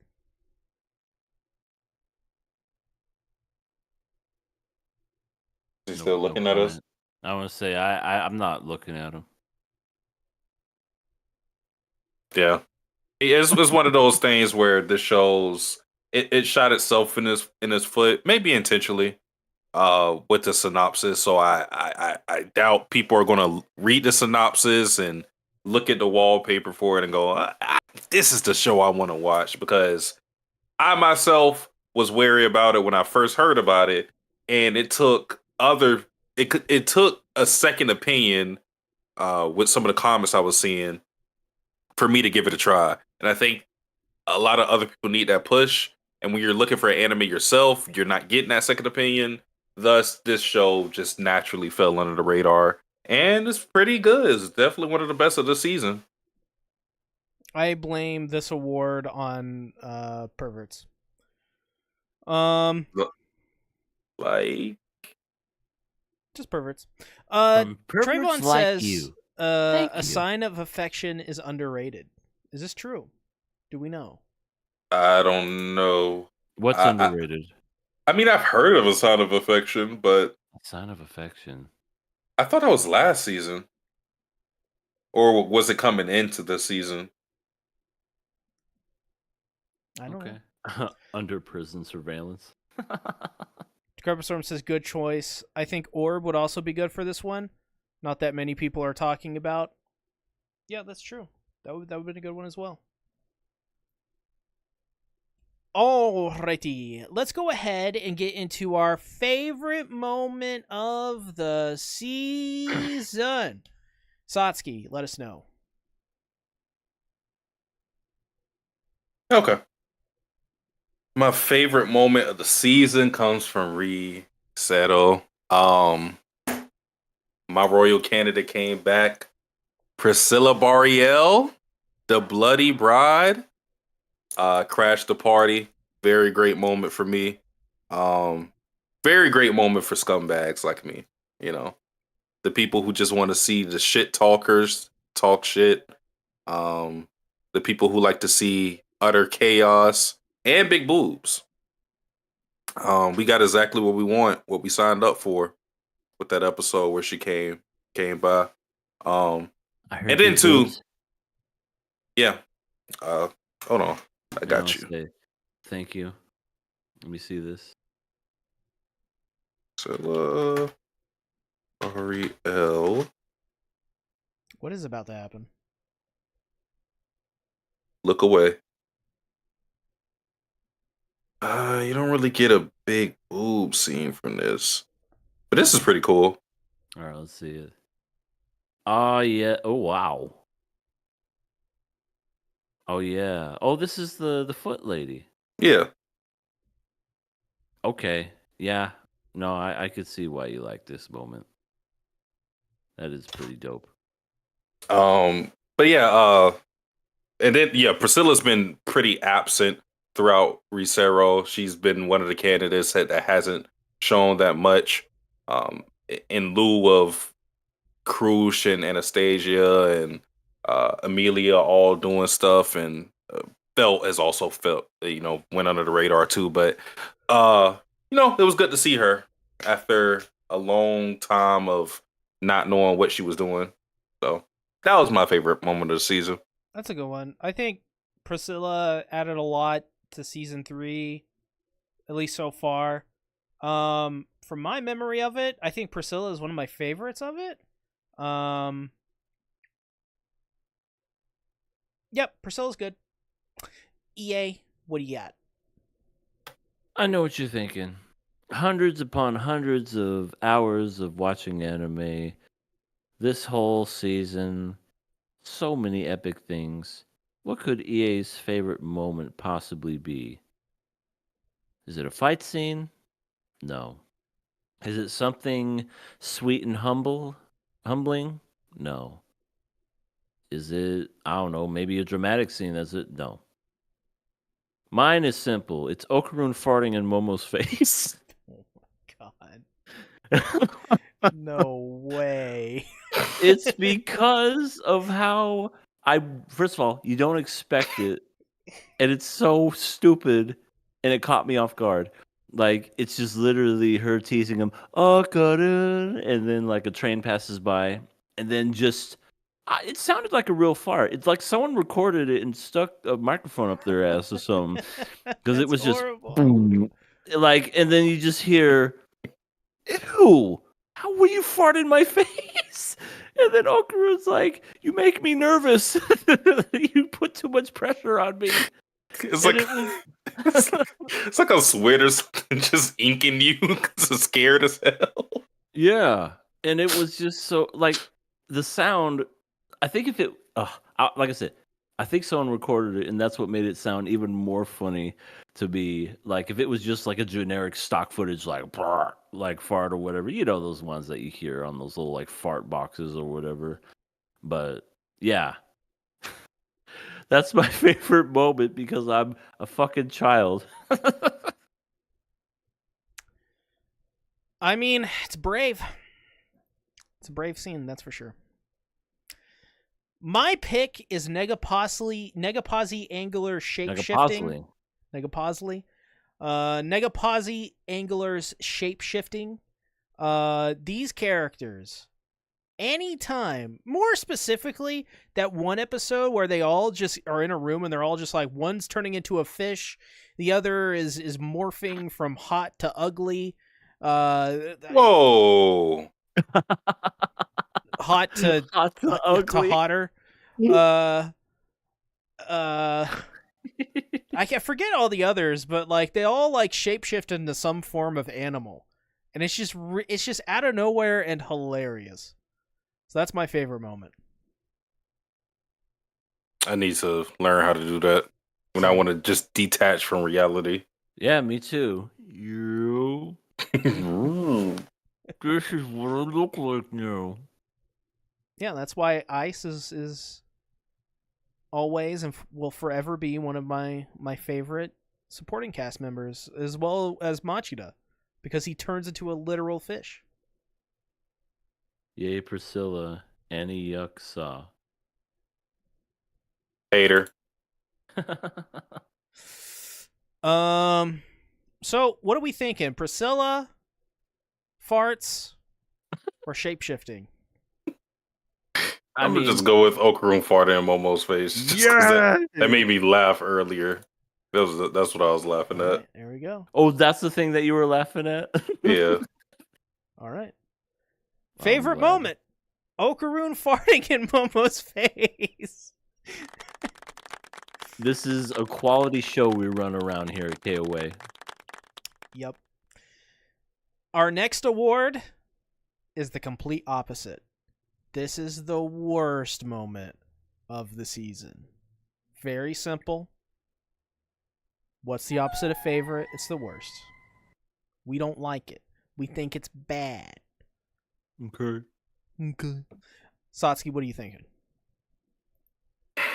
All right, so Blue Lock, you're back, buddy. And I get to pick this because I did see a little bit of this because I don't know what was happening. It was when I was streaming. Blue Lock got mentioned. ended up watching. I think it was somebody that mentioned how bad the animation was. So I went, okay, let me look at the latest episode and look at how bad it really gets. And I looked at the animation, and you know what I saw? What'd you see? I didn't see anything. It wasn't no animation. It was just a black screen. It was slideshow.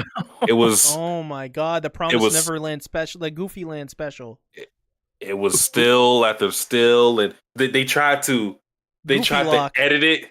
They tried to edit it to make it look like it was animation, like they would like wipe the screen or something, or how the stills were coming in to make it look like they were actually there was some movement or something. It was horrible. Is this the soccer anime? Yeah, Didn't it have really great animation in season 1? Like ridiculously good animation for what it was? I don't know because I never seen it myself. Was it like? But I know people really enjoyed it. People really enjoyed it. I know that. Because I swear I thought I heard that it had really good animation in the first season. It probably did. Mm-hmm. The Credit Store says worst moment was EA's theory that Takaaki would put his brother's brain in Hiro's body. Did I say that? I don't remember saying that, but I must have. Decrepit Storm knows his shit. I have to remember when I said that. Which episode was that? I don't remember fucking anything I say during the shows. How does he remember everything? It has to be episode 11 or 10.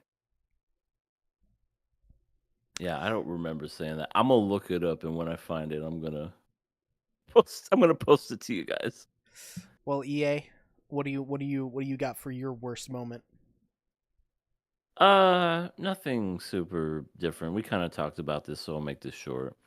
Basically, worst moment was Uzumaki's decline from episode 1. The greatness that was the first episode, everybody hype and everybody looking forward to the next episode because people were thinking, oh, we're finally going to get a great adaptation, only for it to be just almost like a 180. People hating on it, people going, what the fuck is this? Horrible. I want to cry. So, yeah, Uzumaki's decline from episode 1, worst moment. Worst moment for me was Negapazi Angler shapeshifting. Wait, What the fuck? Like, didn't you say it was your favorite moment? yeah, and for the very reason, the fact that they had these characters shapeshifting, that worst moment. I'm confused. Me too. You love? Are you and hate it? shapeshifting? No, Okay. No. I don't believe him. listen, I don't either. listen. That's Let's bonk ridiculous. 'em. Okay, how can someone produce an anime original and go, I'm gonna have these characters shapeshift?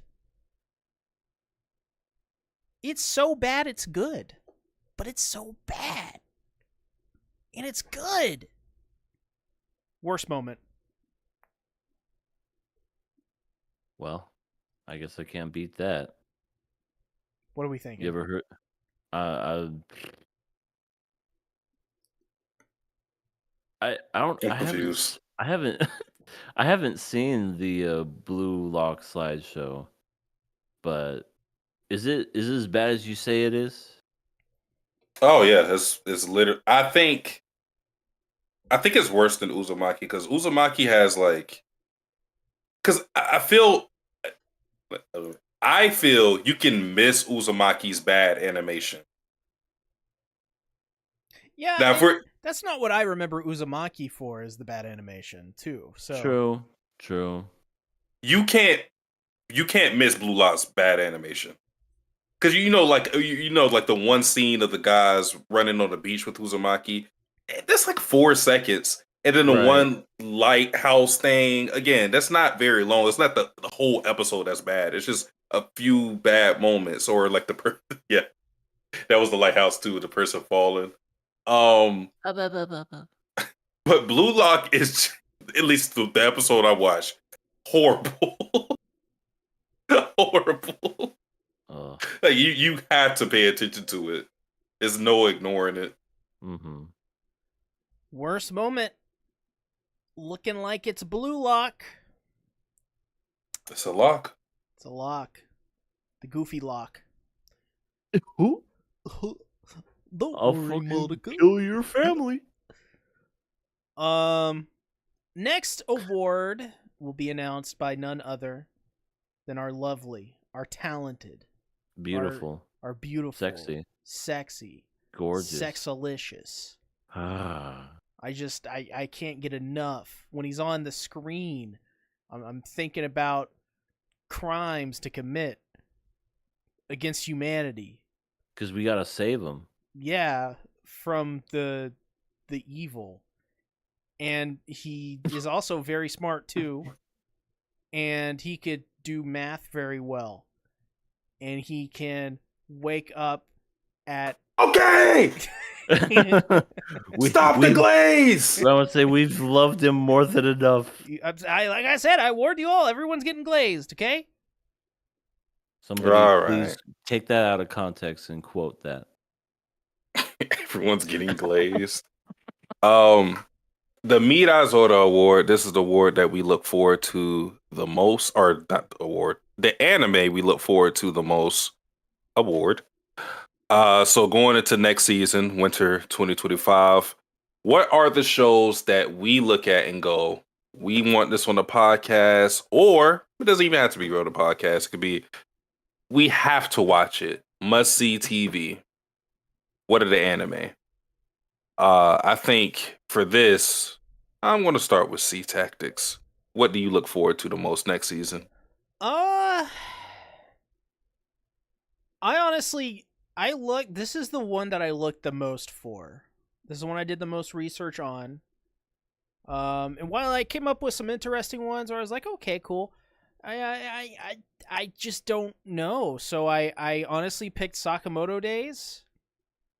I don't think that's the one I'm looking forward to the most next season. I don't think I'm looking to anything. Looking forward to anything next season, really, if I'm going to be honest. So, okay, so it wins by default. Yes. I'm looking forward to Sakamoto Days. Just because I heard that it looks great. It's based off a manga that Satsuki praised. And it's a dude who's a fat dude in a beard. We need more fat beards in anime. Come on. Also, Give it up for the fat beards. can't forget that time where I was trying to read Sakamoto Days and I maybe was a little bit high, and I instead read the the first 4 chapters of Beaten Motion. He's still high. Oh, I think I remember you telling me about that. I was on chapter 4 before I realized this is not Sakamoto Days. This wasn't. It was Beaten Motion, a You're like, romance manga. Wait, Sakamoto. Wait, beat motion. That's basically it. That's what happened. Yeah, I mean, you have a reason to look forward to it. I feel that Sakamoto, just how I was talking about Uzumaki earlier, works better within the medium of manga. I have the same feeling with One Punch Man. Can you make a great anime out of it? Yes, but it's going to take a lot of effort and care for it to look great. And I think that same love has to be. It's actually weird. Sakamoto Days is probably the one anime that will benefit, or that would be affected the most by bad animation, because Sakamoto Days is pure fights. You're getting fights every chapter. Wow. So it's always, the action is always there. So if it had bad animation, it's going to stand out. Okay. But as for myself, the only reason I'm picking this anime is because I look forward to watching it, because I ain't going to watch it. I just want to see how other people react to it, because I want my feelings on this show to be validated somewhat. And that show is Medaka Koro Iwa is impervious to my charms. This manga, this series, is the quintessential mid-romance It has all the tropes. It moves nowhere until it wants to move somewhere 100 chapters later to reach some milestone.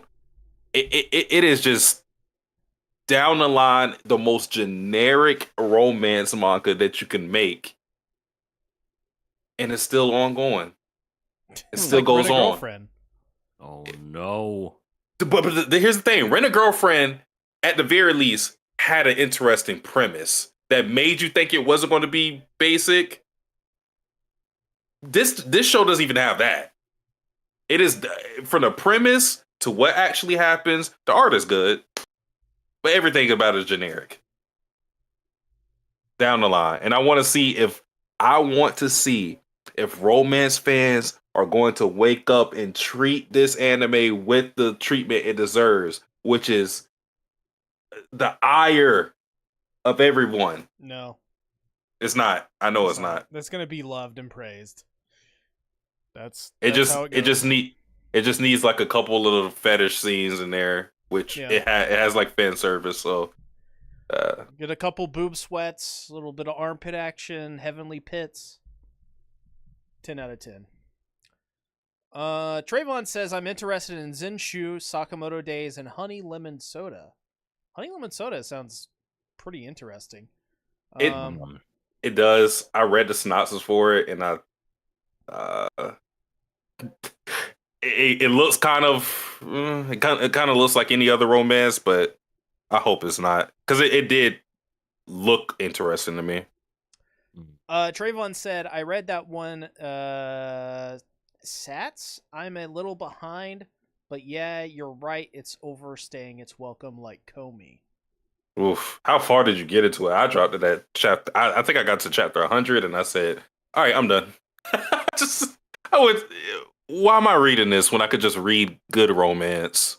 You know? True. Decrepit Storm just actually time-stamped when I made the theory in which podcast. He said it was on December 9th, podcast 2 hours, 55 minutes, and 19 seconds. And he was just watching it today, so that's how he knows. Damn. Oh, so it was 2 episodes. So that was episode 11, right? I think so. Yeah. Somewhere like that. Me and my fucking theories. Decrepit Storm says Satsuki is carrying out a social experiment with this show. Yeah, he's like a Nico Avocado or whatever. Yeah, I want to have faith in romance fans, but why should I have faith? There you go. Why should I? Trayvon says I'm 15 chapters behind, same shit. 15, so you're way caught up to it. Yeah, all right. Can do it. Sakamoto Days is the one we're looking forward to the most next season. The next award is quite possibly, if we're talking about human accomplishments, world history, any sort of recorded history, or even unrecorded history, I don't think really anything can compare to this one. This is an award by someone described as the beauty of her hometown. A poet of her day, a William Shakespeare, a master of verbal communications. So masterful, in fact, that she has created a language into itself that speaks to the human soul, that allows you to hear what truly you want to hear. Of course, we're talking about Nezuko Kamado, the little sister of Tanjiro Kamado, a guy. We're talking about the award. What does it mean? I don't know. So for you to decide. It's up to your interpretation. What is it? Who knows? So Satsuki, what did you nominate for the award? Very simple. Why be hot when you could be a moe blob?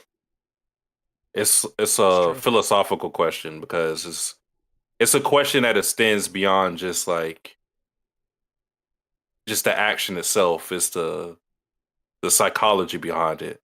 Why do you have to put up a front and try to appease the mass public when you could just be a moe blob and You're shaped more compactly, which is I'm sure easier to move around in, cheaper clothes, things of that nature. It's like, you spend all this time being a certain height, looking a certain way, uh, you know, trying to appease the male gaze, but being a moe blob, there are no expectations. You're free. You're free of your bonely constrictions. Yeah. It is it's liberating. So that is what I choose for the award. So that's why I like Moe Blob Ice the best. Yeah, she's a symbol of freedom. She is. Brazilian Hatsune Miku. EA, what do you got? I suffer in silence because I do this to myself. I look up Full Metal Alchemist fanfics because of this weird thing in my mind where I'm just like, ooh, Edward and Envy. I wonder if anyone's made a fanfic of that. And then I just go click, click, click, click, click. They have plenty of that. Yeah. I know now. Trust me, Ed looks at I Envy, know. and you just hear. Yeah. That's exactly If you have enemies for like any popular series, they're gonna have a lot of fan fictions. Yeah, I looked up that. I looked up lust and gluttony. I regret that. I looked up I forgot what the third one was that I looked up. I think it was something to do with the panda. I can't remember. Oh my. So, Yay. let's just say let's just say there was a red rocket involved, and I do Oh, apologize. God. So yeah, looking up Full Metal Alchemist fanfic is the bane of my existence. I will try not to do that anymore because some of these things I need to get out of my mind. Decrepit Storm says this award can mean anything, and Hana's hair can be anything. So I think it should go to Hana's hair. That's a good point. It's a good one. Yeah, It's it's like a an good argument. one. We're gonna keep that in mind. I nominated gag strength. Now I realize phrasing. Probably should word that something different. But female character gag strength, male character. This is mostly focused on Full Metal Alchemist Brotherhood. The fact that Winry can pull out a wrench and bludgeon people to death. The fact that Al can literally catch a soul and put it back in a human body. These are human feats that cannot be matched. Misao, shit biscuits. I mean, it just smells for itself, stinks for itself. It's always great. It's never bad. It's never bad. It's always good. So I nominate gag strength. I like it. I love it. So we have 4. We also have Hana's hair to contend with. What are we I thinking? mean, that's pretty strong in itself. Hana's hair is an enigma. Yeah.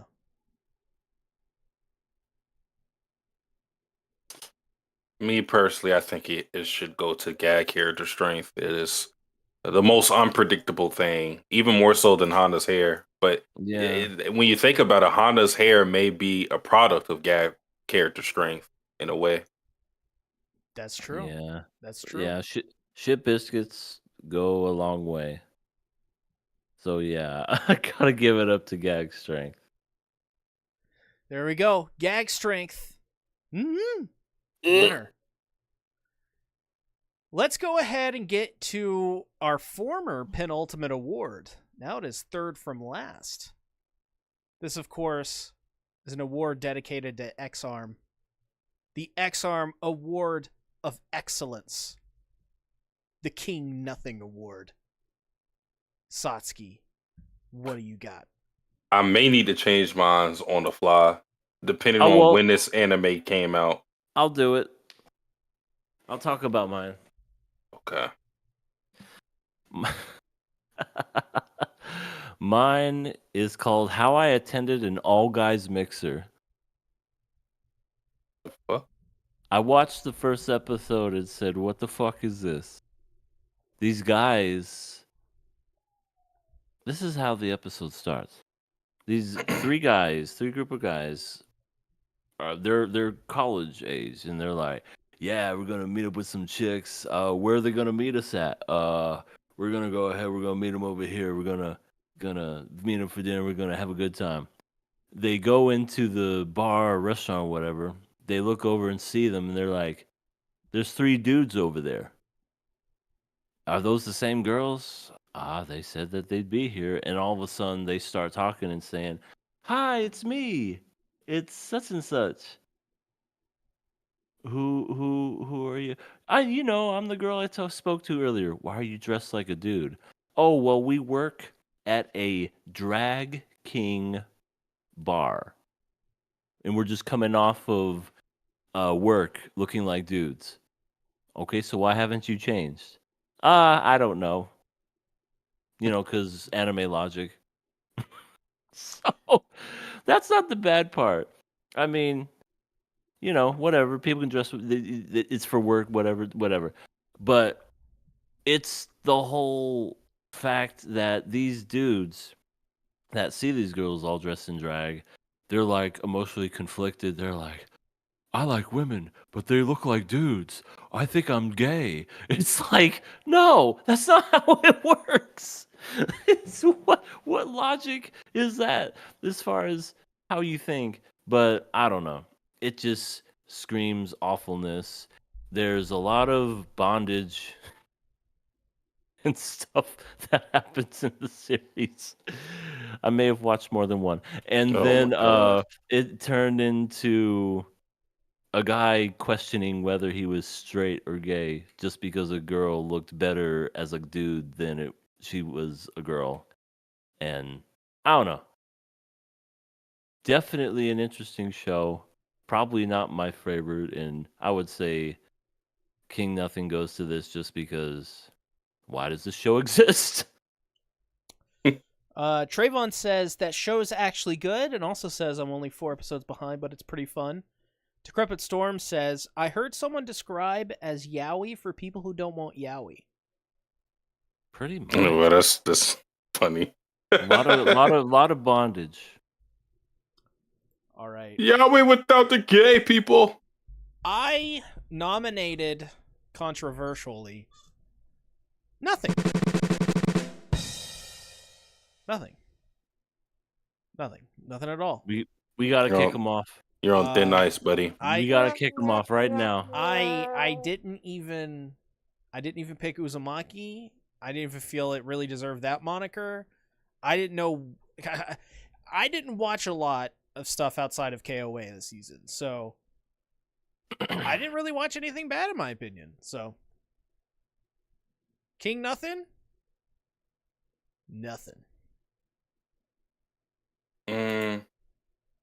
Yeah, see, I had Uzumaki picked originally, but I figured I might as well pick this show just because it was delayed and finished this season, so I'm going to count it. And that's "Whisper Me a Love Song," which had its last 2 episodes delayed until just recently, actually.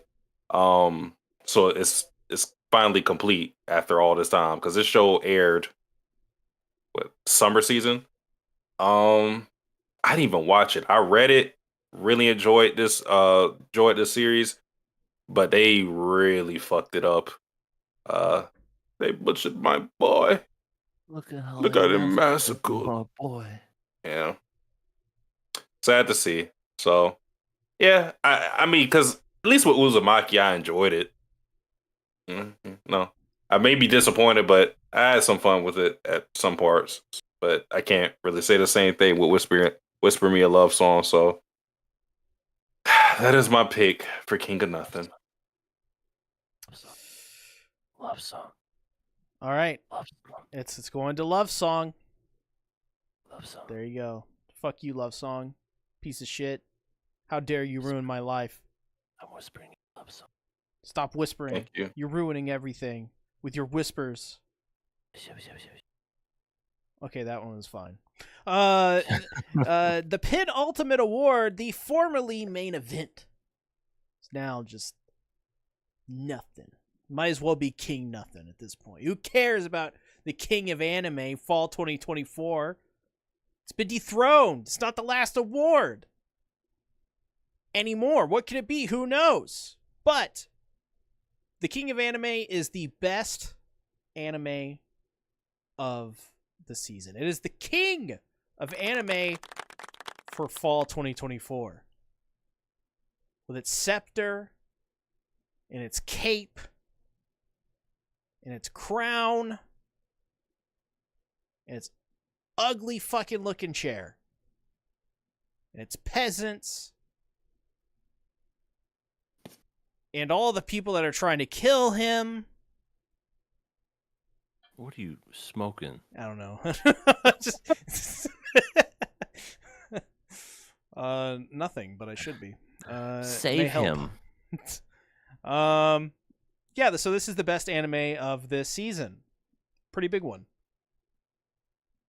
Satsuki, what you got? The best anime of this season goes to anime I'm not even caught up on. But given where I ended up on and how it was setting up, I can't really see it not being my favorite of the season. And that is Resettle. We have all the royal candidates here. The antagonists, I won't go into too much spoiler territory. The antagonists raise the stakes to a point where I literally don't know how the hell they're going to get out of it. I mean, we all expect them to get out of it because they're protagonists, heroes of the story. But this seems like the biggest threat that we've seen thus far, barring like the actual main villain. We, like I said earlier, you have a Subaru who's a lot more mature this season, seemingly, and a little more put together for now. So it just has all the ingredients for the season to knock it out the park and really deliver. Maybe one of the best ReZero seasons that we see. Again, I had to catch up, but I expect some great things from it. Need to watch the last 6 episodes that I didn't watch, but I think it's done enough to be crowned King of Anime for the fall 2024 season. You gonna crown its ass? Yeah. You gonna crown her ass? Crown him, and we let him off the hook. That's a old Cardinals coach joke, Denny Green. What do you got, EA? One that may surprise a lot of people. Suma Show. Ooh. That is my King of Anime Fall 2024. And I thought about this for a good while and was like, there was some pretty good ones this year. But I feel like, well, this season, excuse me. And I feel like this one in particular was one that just came out of nowhere and completely blindsided me in a good way. So now I have bad memories. No, I'm kidding. Yeah, overall it was, I mean, we pretty much said everything. You know, it's great story overall about tragic loss and learning to not get over your loved one, but so much kind of like moving on with your lives and life. I said life and becoming better. Yeah, Suma Show. I think I put this here in King of Anime Fall 2024 mainly because of just how like underrated it was and just how it just came out of nowhere and just shocked me. Just absolute, just shocking of the testicles. It was amazing. So Suma Show is my King of Anime for the fall, and I never thought I'd say that even before the end of the year. I thought this was just going to be a one-off gag show, but it turned out to be way more for the better, and I love it. Predictably, I picked Don. Predictably, I picked it because predictably, it is my predictably favorite show of the season. Predictably, I cover the manga predictably every week, and I love the characters. I love Momo. I love Okaroon. I love Gigi. I love Gigi. I love Ira. I love Seiko. Turbo Granny. Great cast. I think it's funny. I think the romance is really good. I like the action. I think the plot is stupid as fuck. I think the show's stupid as fuck. I think the show's dumb. I think the show's horrible. He should have never been made. No, I'm kidding. Oh my god! And you love the show? Yeah, no. This show is it's fun. It's fun. That's it. That's all the show is. And if you know anything about me personally, I'm an idiot, and I like fun things. You're an idiot. So this show fits me. I would literally be in Don. That's me. It fits my personality. So, I know it's not going to win, You don't know that. and I have a grudge against ReZero. But I did like the new season. However, Suma Show, I think, is a very interesting show to crown King of Anime. But is it a show worthy with its issues? Well, I think out of everything we picked, I I wouldn't feel comfortable. I mean, EA hasn't watched it. I haven't watched it all the way through. I wouldn't feel comfortable about crowning ReZero King of Anime when we haven't watched it all the way through. Um, so for me, if I had to pick one out of Suma Show and Dadadon, I would pick Suma Show. I mean, at the very least, we all watched both of those anime like to completion. So Yeah, and Dan to Dan ended with a drowning Momo. At least with Shuma Show, we got a completed ending.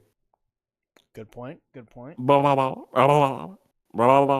Hello, maybe. And the winner goes to Super Show!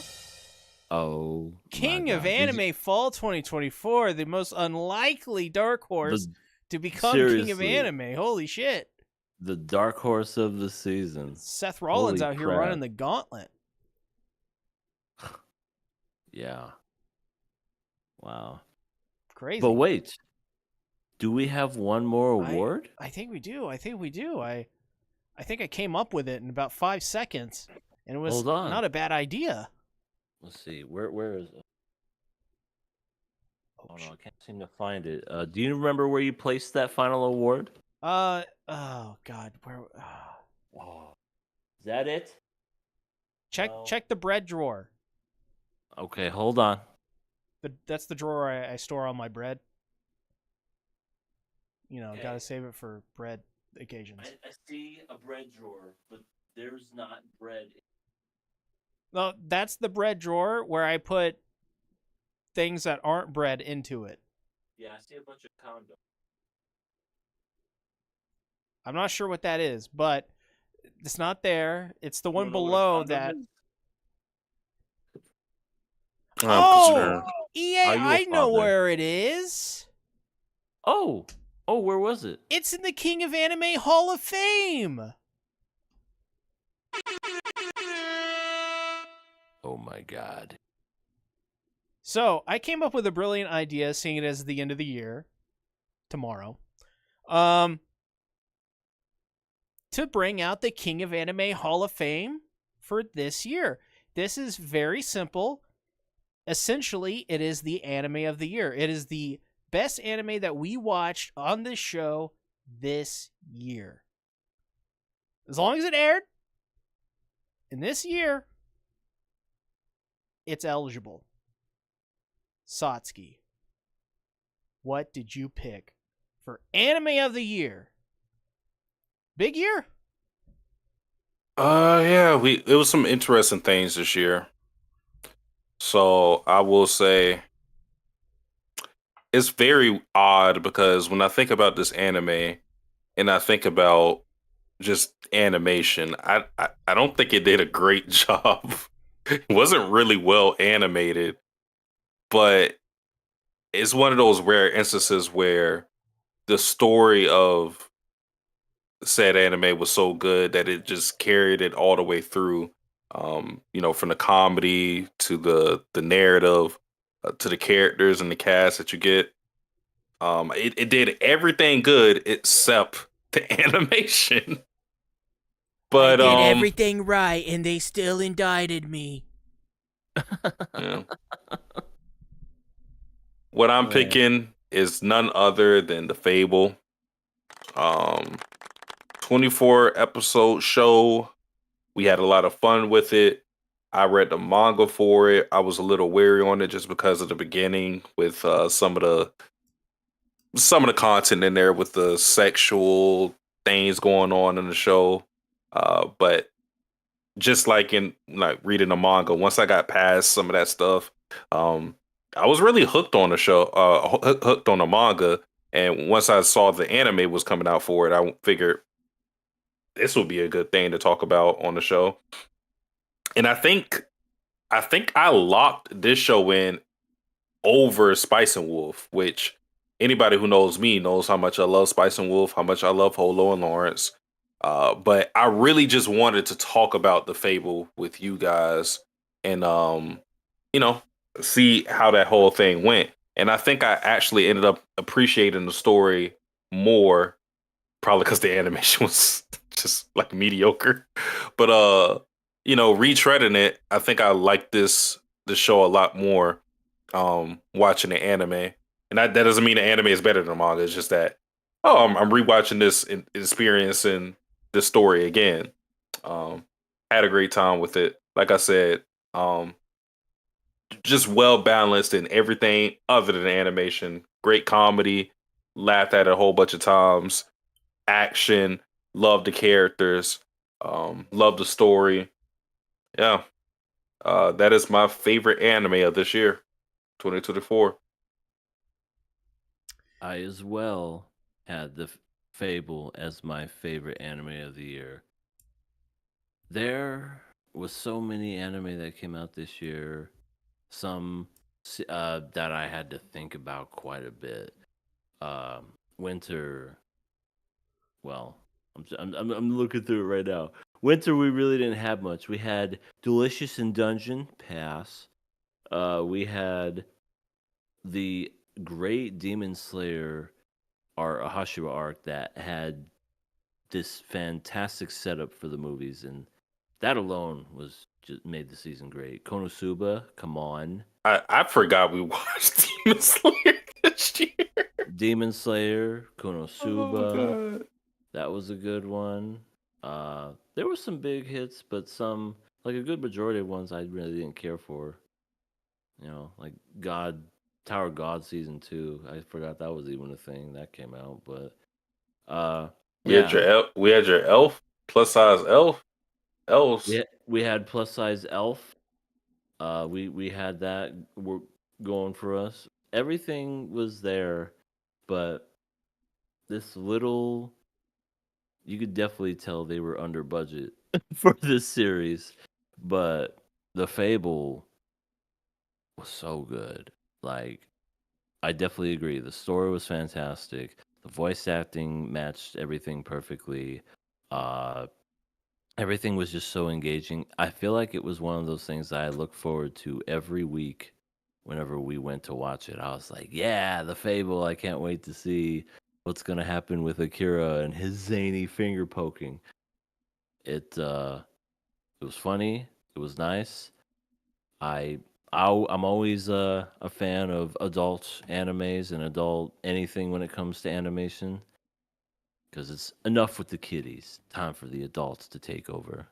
So it was cool, and also something that I enjoy, like mafia and yakuza type stuff, gangs types. Like that's really cool to me. I enjoy that type of story.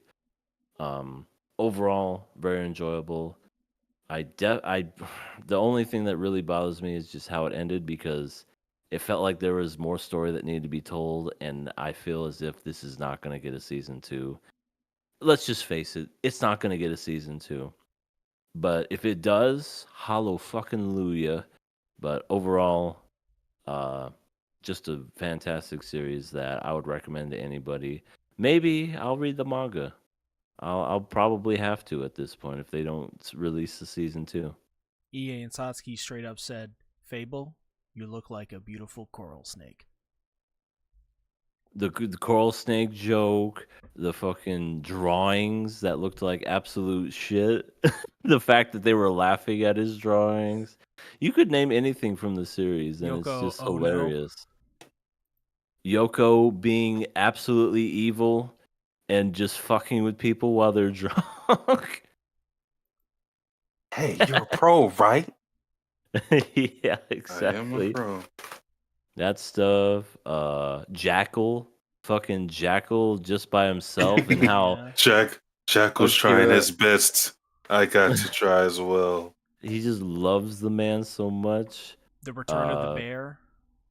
The return of yeah. the fucking bear, because KOA has to have a bear every season, every year, it seems like. The guy Do that... you like sex? That. Yeah. I mean, you just go on and just quote so many things from Guy it. that dies and floats down the river and loses his pants. That was funny too. And the guy just gave up. He's like, "Oh man, I lost the body again. Oh well. La, la, Going la, la. on. I'm going home now. Fuck this noise." Yeah, it was so comical and so memorable. I just loved the hell out of it. It was probably my favorite thing I watched all year. Well, predictably, unpredictably, I pick Freerun Beyond Journey's End. This show hasn't got enough awards. It needs more, baby, more. Shaking my head. We got pre-order MILF Fern. We have horny Bell. elf Freerun. We got Stark, who is just the best boy. We got the great opening and endings. For sure. Honestly, probably the opening and the ending for the second core was better than the first in every way. We got exams. We got old guy. We got Heavenly Girl. Pits. Ubel. Yeah, Yubel. We got Yubel. We got Dog Girl that nobody knows the name of. Dog The one Girl. with the red hair.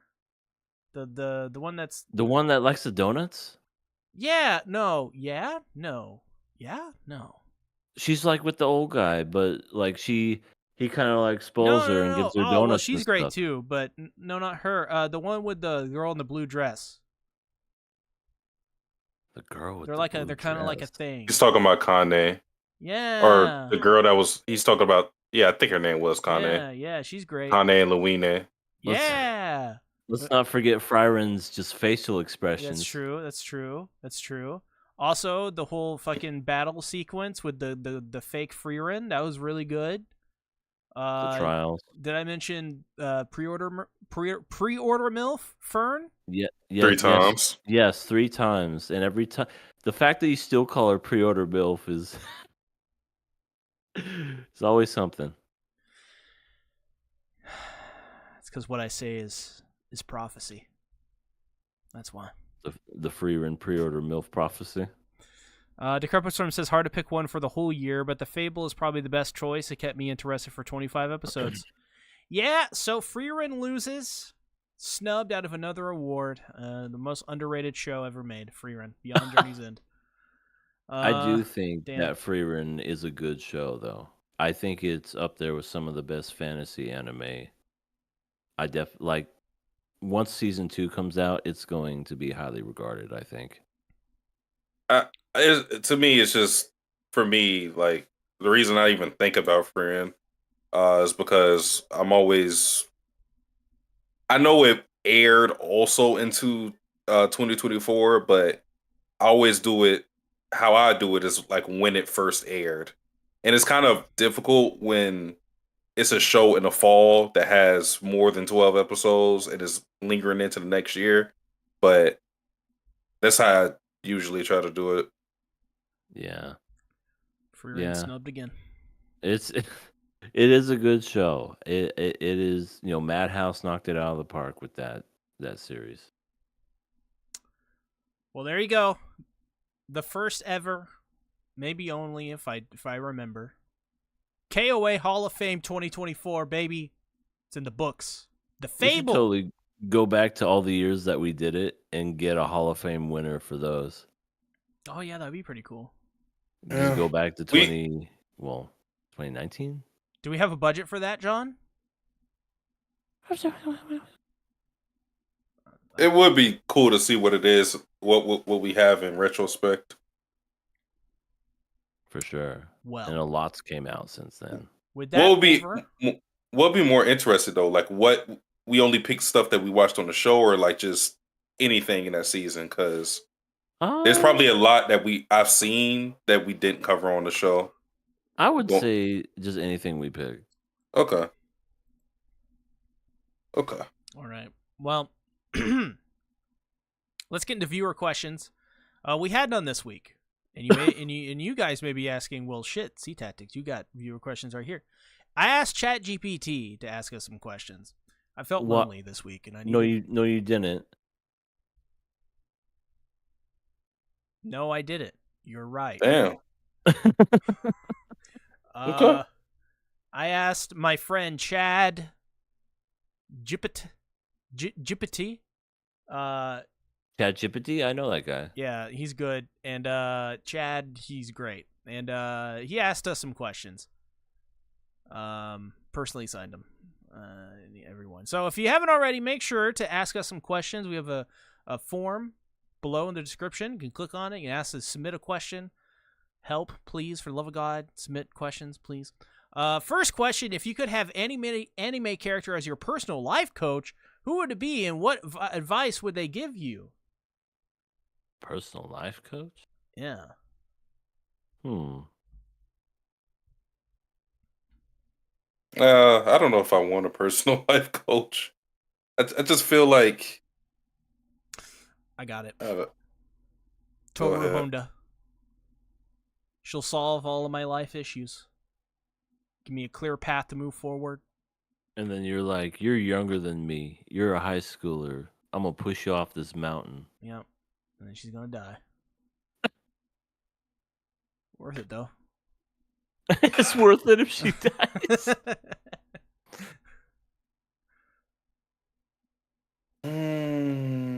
That's a tough one. Life coach. I definitely don't want to get life coach from Goku. Himino from Chainsaw Man. Don't want life coach from her. Yeah, it's going to teach you how to be a predator. Teach you how to be a predator, smoke, and lose your eye. And puke in somebody's mouth as you're making out with them. You only got one life. YOLO. Yeah, use it better than her. For fucking sure. I'll give it to Roroni. I want him to teach me how to fight. And how to Dougie? I don't think he's going to teach you how to fight, though. He's going to be like... He's going to say... You're not a swordsman. You're not a swordsman, you're not. Here's your fucking sword, you are, bitch. And I'm going to be like... What? Oh, yeah. Oh, once I give him some shit biscuits, he'll teach me. Get some of that gag strength. Yep. Gotta have good gag strength, especially when you're in a marriage. Next question. What's the best Christmas gift you've ever gotten? Like the one you'll never forget. I feel like we got this question. Yeah. That wasn't from Chad. Jippet. Yeah. We pretty much answered that last podcast. Mm-hmm. All right. Next question. If you were stuck in an anime world for a week, which one would you pick and what would you do there? We've definitely had this one a couple of times. For sure, but it's kind of different. If you were there for a week, what would you do? Uh, I'll say for myself, I've always picked Fairy Tale just because it feels like I would be pretty safe there. Has a lot of beautiful women, and what would I do for a week? Join Fairy Tale and fuck the beautiful women. Easy. very good. This is tough. Yeah, I know. Because when you think of a world, you're just like, ah, shit. I could die in that world. I'm gonna pick Just the Negapazi Angler world. So just like the real world? Well, shapeshifter. But you're super obsessed. I want- Oh, Okay. I okay. want to be a shapeshifter. It doesn't guarantee that you shapeshift. You have to work there to shapeshift. Which I That's the am prerequisite. totally currently not a shapeshifter at I know all. what I would do. I would be in the fighting spirit. Which one was that one Spirit. again? Fighting spirit. It's the Hajime no Ippo. Oh, okay, yeah. Yeah, that's the English translation. It's the fighting spirit. All he does is box. I would exercise and train myself for a week, and then when I get back into the real world, I'll have some stamina, and then I can keep going. Yeah. There you go. Next question. You can only eat one fast food meal forever. What's Ugh. it gonna be? Eventually, Ooh, you would just get kill me. tired of that. Fast food too. Well, I assume they're asking when you go to order fast food, you can only get one meal. Yeah, just kill me. That's even worse. All right. If I'm gonna die, I'm gonna go out swinging. Give me some Taco Bell. Oh my god. I'm gonna go out. Like I said, if I'm gonna eat it for the rest of my life and go out swinging, Taco Bell. Give me the nachos Bell Grande. That's hey. Oh, what is a fast food? Let me see. Does this count as a fast food? I'm gonna go No, with no. I'm gonna go with Domino's pizza. It's gonna be the Don't Philly answer the door, cheesesteak P. pizza. Don't answer the door. Yeah. Damn it! Is this not fast food? Shit. Okay, I'll go with Chick-fil-A. I'm gonna get my chicken nuggies Nice. and my fries. Chicky nuggets. Sunday, you're gonna starve to death though. Yeah. Just die. Decrepit Storm says, "I'll make Akira my life coach," and Trayvon says, "Dave's hot chicken." I heard that's pretty good. I haven't had Dave's hot chicken yet. Next question. Looking back at 2024, was it a good year for you or nah? It was a good year for me. Overall, I think so. yeah. I mean, it was cool. It was cool. Like, definitely had my ups and downs this year. I think you get that every year though. So, For sure. Focusing on the positive, there was a lot of good things that happened to me this year.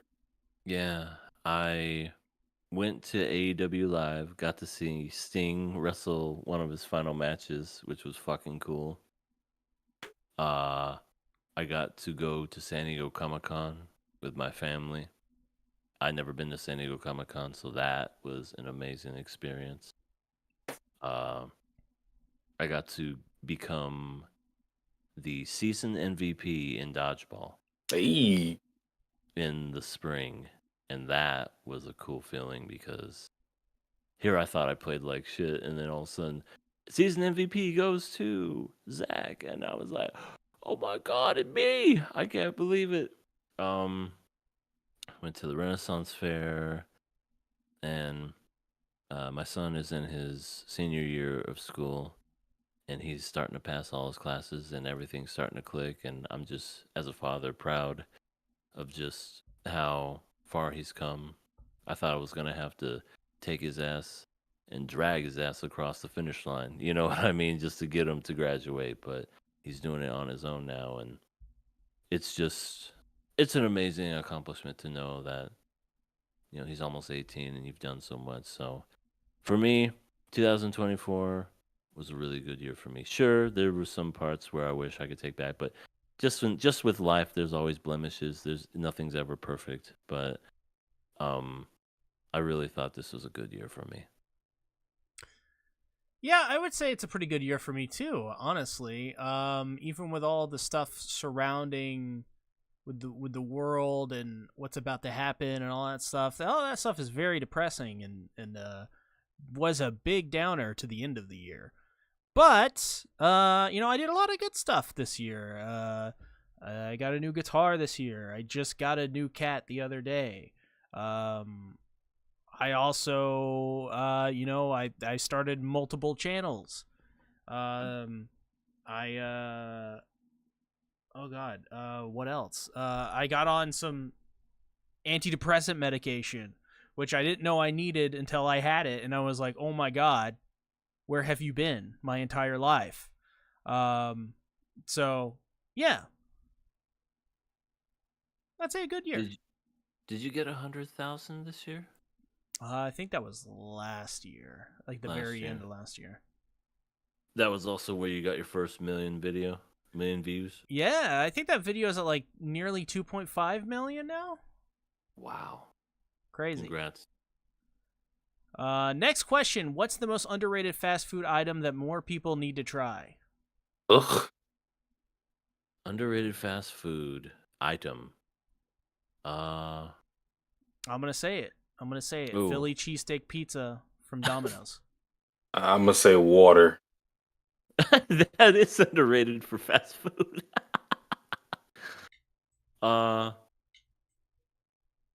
Culver's signature sauce is fucking underrated. It is so goddamn good. I don't know if any of y'all have Culver's, but it's fast food out here and it's really good. Trayvon asks, what's your New Year's resolution?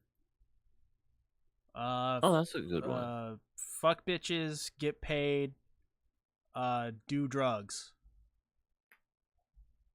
Antagonize all of my enemies. Kill. New Kill. Year's resolution: lose this fucking gut. Of course, get myself back into pre-COVID status because you guys knew. Like, I was doing some good stuff. Like, I was in some of the best shape of my life before COVID, and then COVID happened, and I got me a pot belly. I turned into a big old pig. How much we trying to lose this time, Mia? Because I gotta do the same thing. Well, I'm at 250 now. I want to get back to 220. We're around the same thing. Yeah, I want to try to get back. I want to try 220 at least. Okay. And then if I can go further than that, so let's just see what we could do. So 30 pounds to start, and from there, just kind of go from there. And getting serious with all that stuff. As far as other resolutions, want to get back into making videos. This may be a sneak peek. Don't tell my girlfriend I said anything to you guys, but we're gonna try to make another channel again, her and I. And this time it's not gonna focus on wrestling. It's going to kind of be more the same when it comes to like reactions and stuff. But there are those people on YouTube that do like first time watching. There's a lot of movies that I've watched that she's never seen. So it's going to be kind of like one of those first time watching. She's never seen Lord of the Rings. She's never seen, just the famous ones. Like I think she saw Star Wars a long time ago, but she's like, I don't remember a single thing about them. So it'll be interesting to just go do something like that. And also, she has some stuff that I've never seen either. I've never seen the Sister Act, and she's gonna make me watch the Sister Act movies. So getting a channel up with my girlfriend, and we're gonna try to get that monetized. I want to get back to uploading videos on my channel, as I mentioned before, once a month. Try to at least do something. Maybe even do some videos for this channel, King of Anime, just because, we're getting subscribers slowly, but we're getting them. So maybe I'll make some more shorts again. Recommendation. use the All Elite Couple channel, remove all the videos, like just make all the videos private, and just change the name of the URL. That's exactly what we're gonna do. Yeah. Like, we already privated all the videos. We're just going to, I guess we'll just change the URL, change the name and logo and everything. Yep, it's perfect. Do it Cool. every couple of years. New channel, new idea, new identity. I guess my New Year's resolution is more weight oriented as well. I just want to get to. I want to see if I can get under 200. I'm at 260. I'm probably at something like 270 now after the holidays. I don't know. I haven't weighed myself. Too scared. But yeah. I want to push really hard for something big. I'm not going to get to it, but it's just pushing yourself to get there is what I'm more interested in.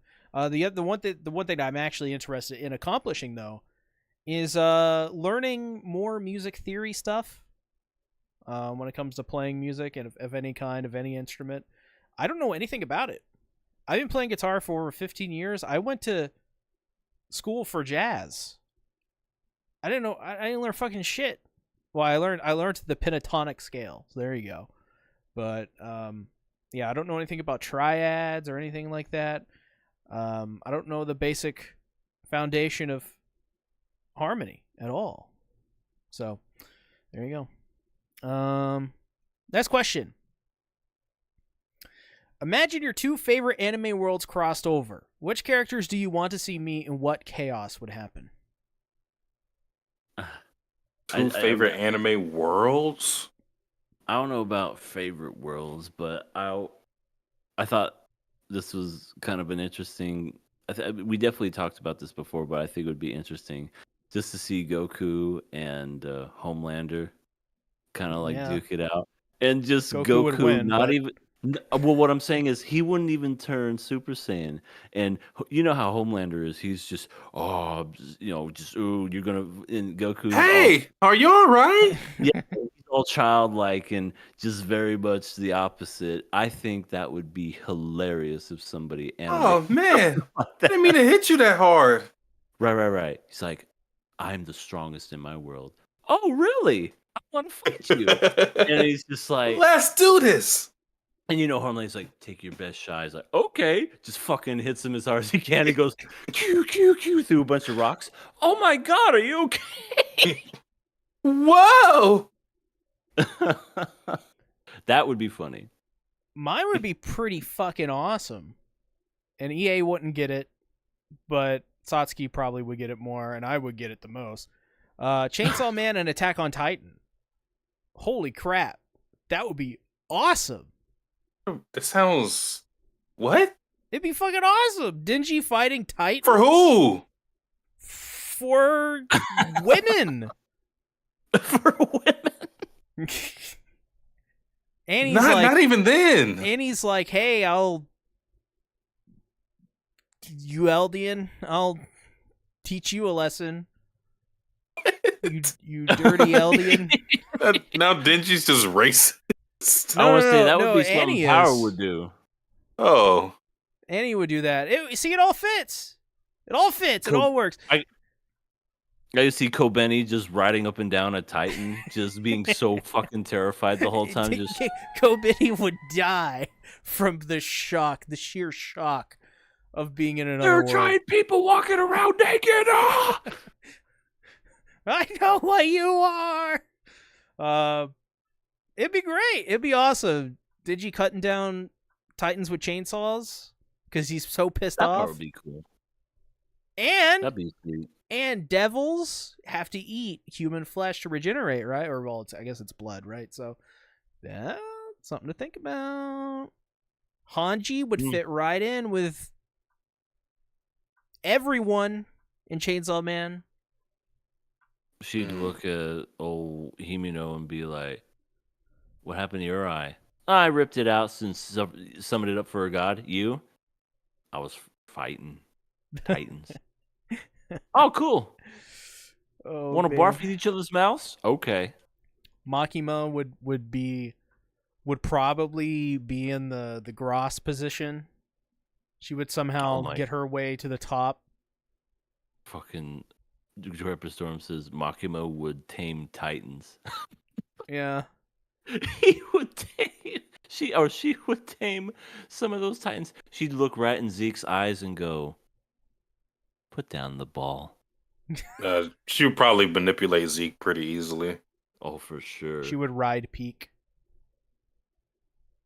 You kidding me? She would just take Zeke's hand, put it on her boob, and go, "Try to feel this instead of that baseball.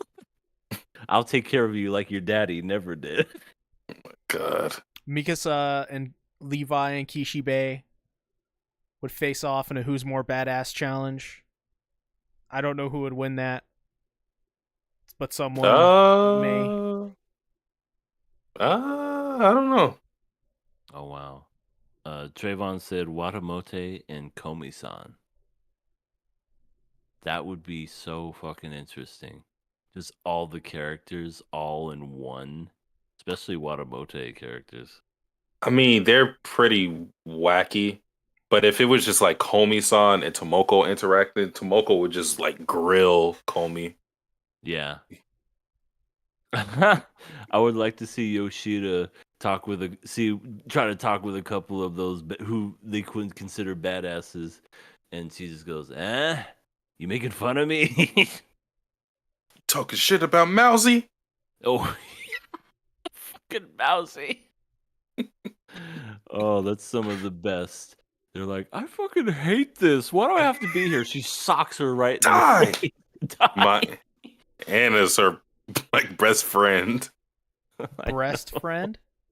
Breast friend. Breast Yeah. friend and best Breast- friend. Next question. What's your How go-to? many do we got? Well, we got 4 left. What's your Oh, go-to Jesus. Christmas tradition? Anything weird you do that others don't? No, nothing really weird. Just make s'mores outside Yeah, I can't. on an say that I actual have like one. campfire. I don't want to say my tradition. All right. I wouldn't call it a tradition, but it just happens to happen. I don't even want to think Okay. about it. Next question. If you could sum up 2024 in one word, what would it be and why? Weird. Mid. Depressing. There you go. Next question. If you could spend Christmas anywhere in the world, where would it be and what's your dream holiday activity? I would like to spend it in a cabin somewhere north where it snows, maybe Alaska. And that would just be cool. Waking up Christmas morning, seeing all the snow, being at the campfire, just literally a white Christmas. What was the other part of the question? And what's your your dream holiday activity there? So I guess you already got it. Yeah, that, and I don't know, maybe ski. I've never skied in my life, so I would at least try it just to see how good I was. French fries, pizza. French fries, pizza. I'm gonna go with Literally- the same thing. I'll say quickly for me. Literally, just put me in the warm weather. I hate the cold. Just put me where it's warm. You could keep me here. In fact, because it doesn't even get that cold in here. All right, but this Christmas was pretty. I think it was like 60 something. Yeah, Like it was pretty warm here. So same. put me anywhere where it's warm, and I'll be good. I would do the same thing EA did, with the caveat is I would just live in the mountains forever and ever. You'd be a troglodyte. I would be a troglodyte. I would be up in the mountains. I'd be lumberjacking. I'll That be. almost sounds like a porn move. I'll also be lumberjacking. I'll be rug walling. Rug wallet. I'll have my goat so I can make some goat cheese, wheels of goat cheese to survive off sustenance. I'll have some. No one there. It'll just be me alone with a satellite phone in a cabin. Enjoying the world. Last question. What's your all-time favorite fast food meal? I love Chad. Chad is Jippets. really good. Fast Chad, food- he Chad really Jippet loves.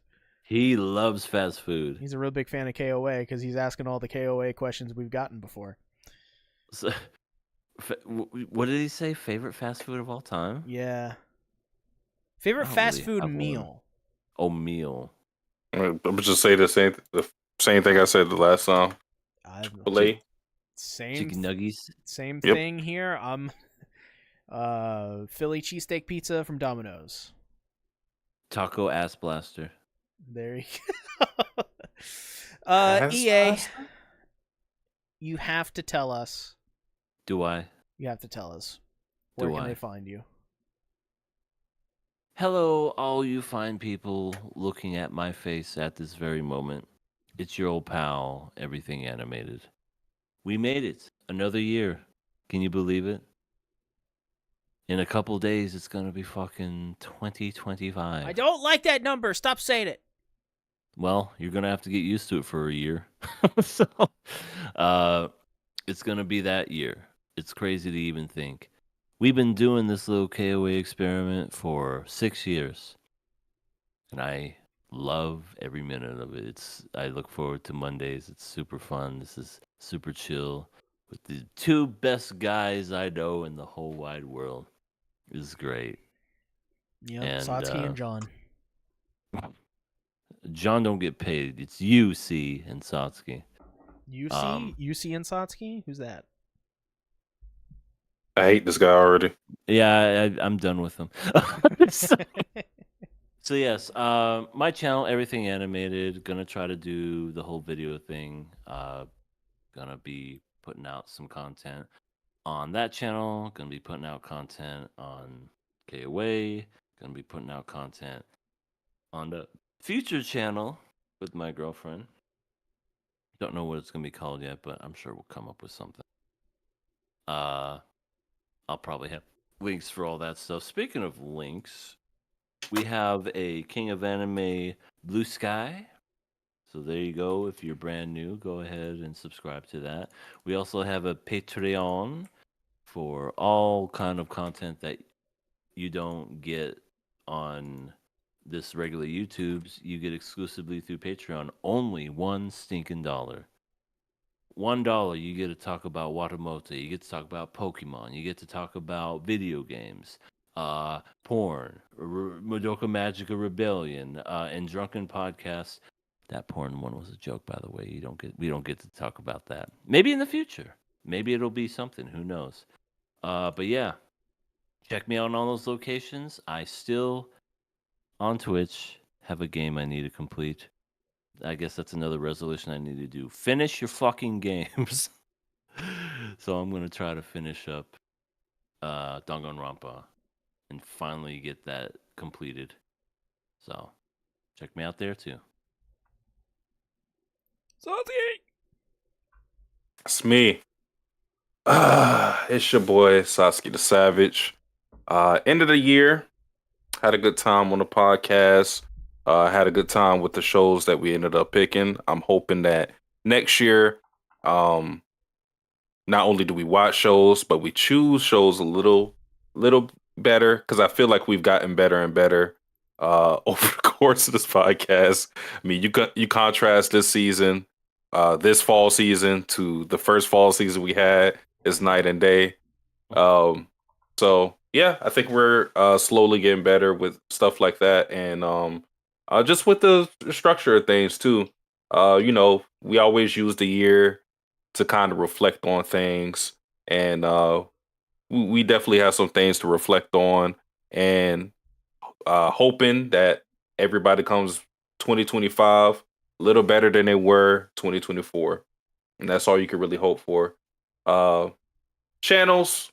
Satsuki the Savage YouTube channel. Satsuki Does Savage. That's with a DA, not a THE. On Twitch, I stream all day, every day. I'm playing Ace Attorney right now. Resident Evil. Finished Batman. Finished Wukong. What am I playing right now? Metaphor. So yeah, check me out there. Hello, it is I, the Sea Tactics. And you can check me out, my Don channel. Hey, it's me, C. We cover the new Don chapter today. It was very good.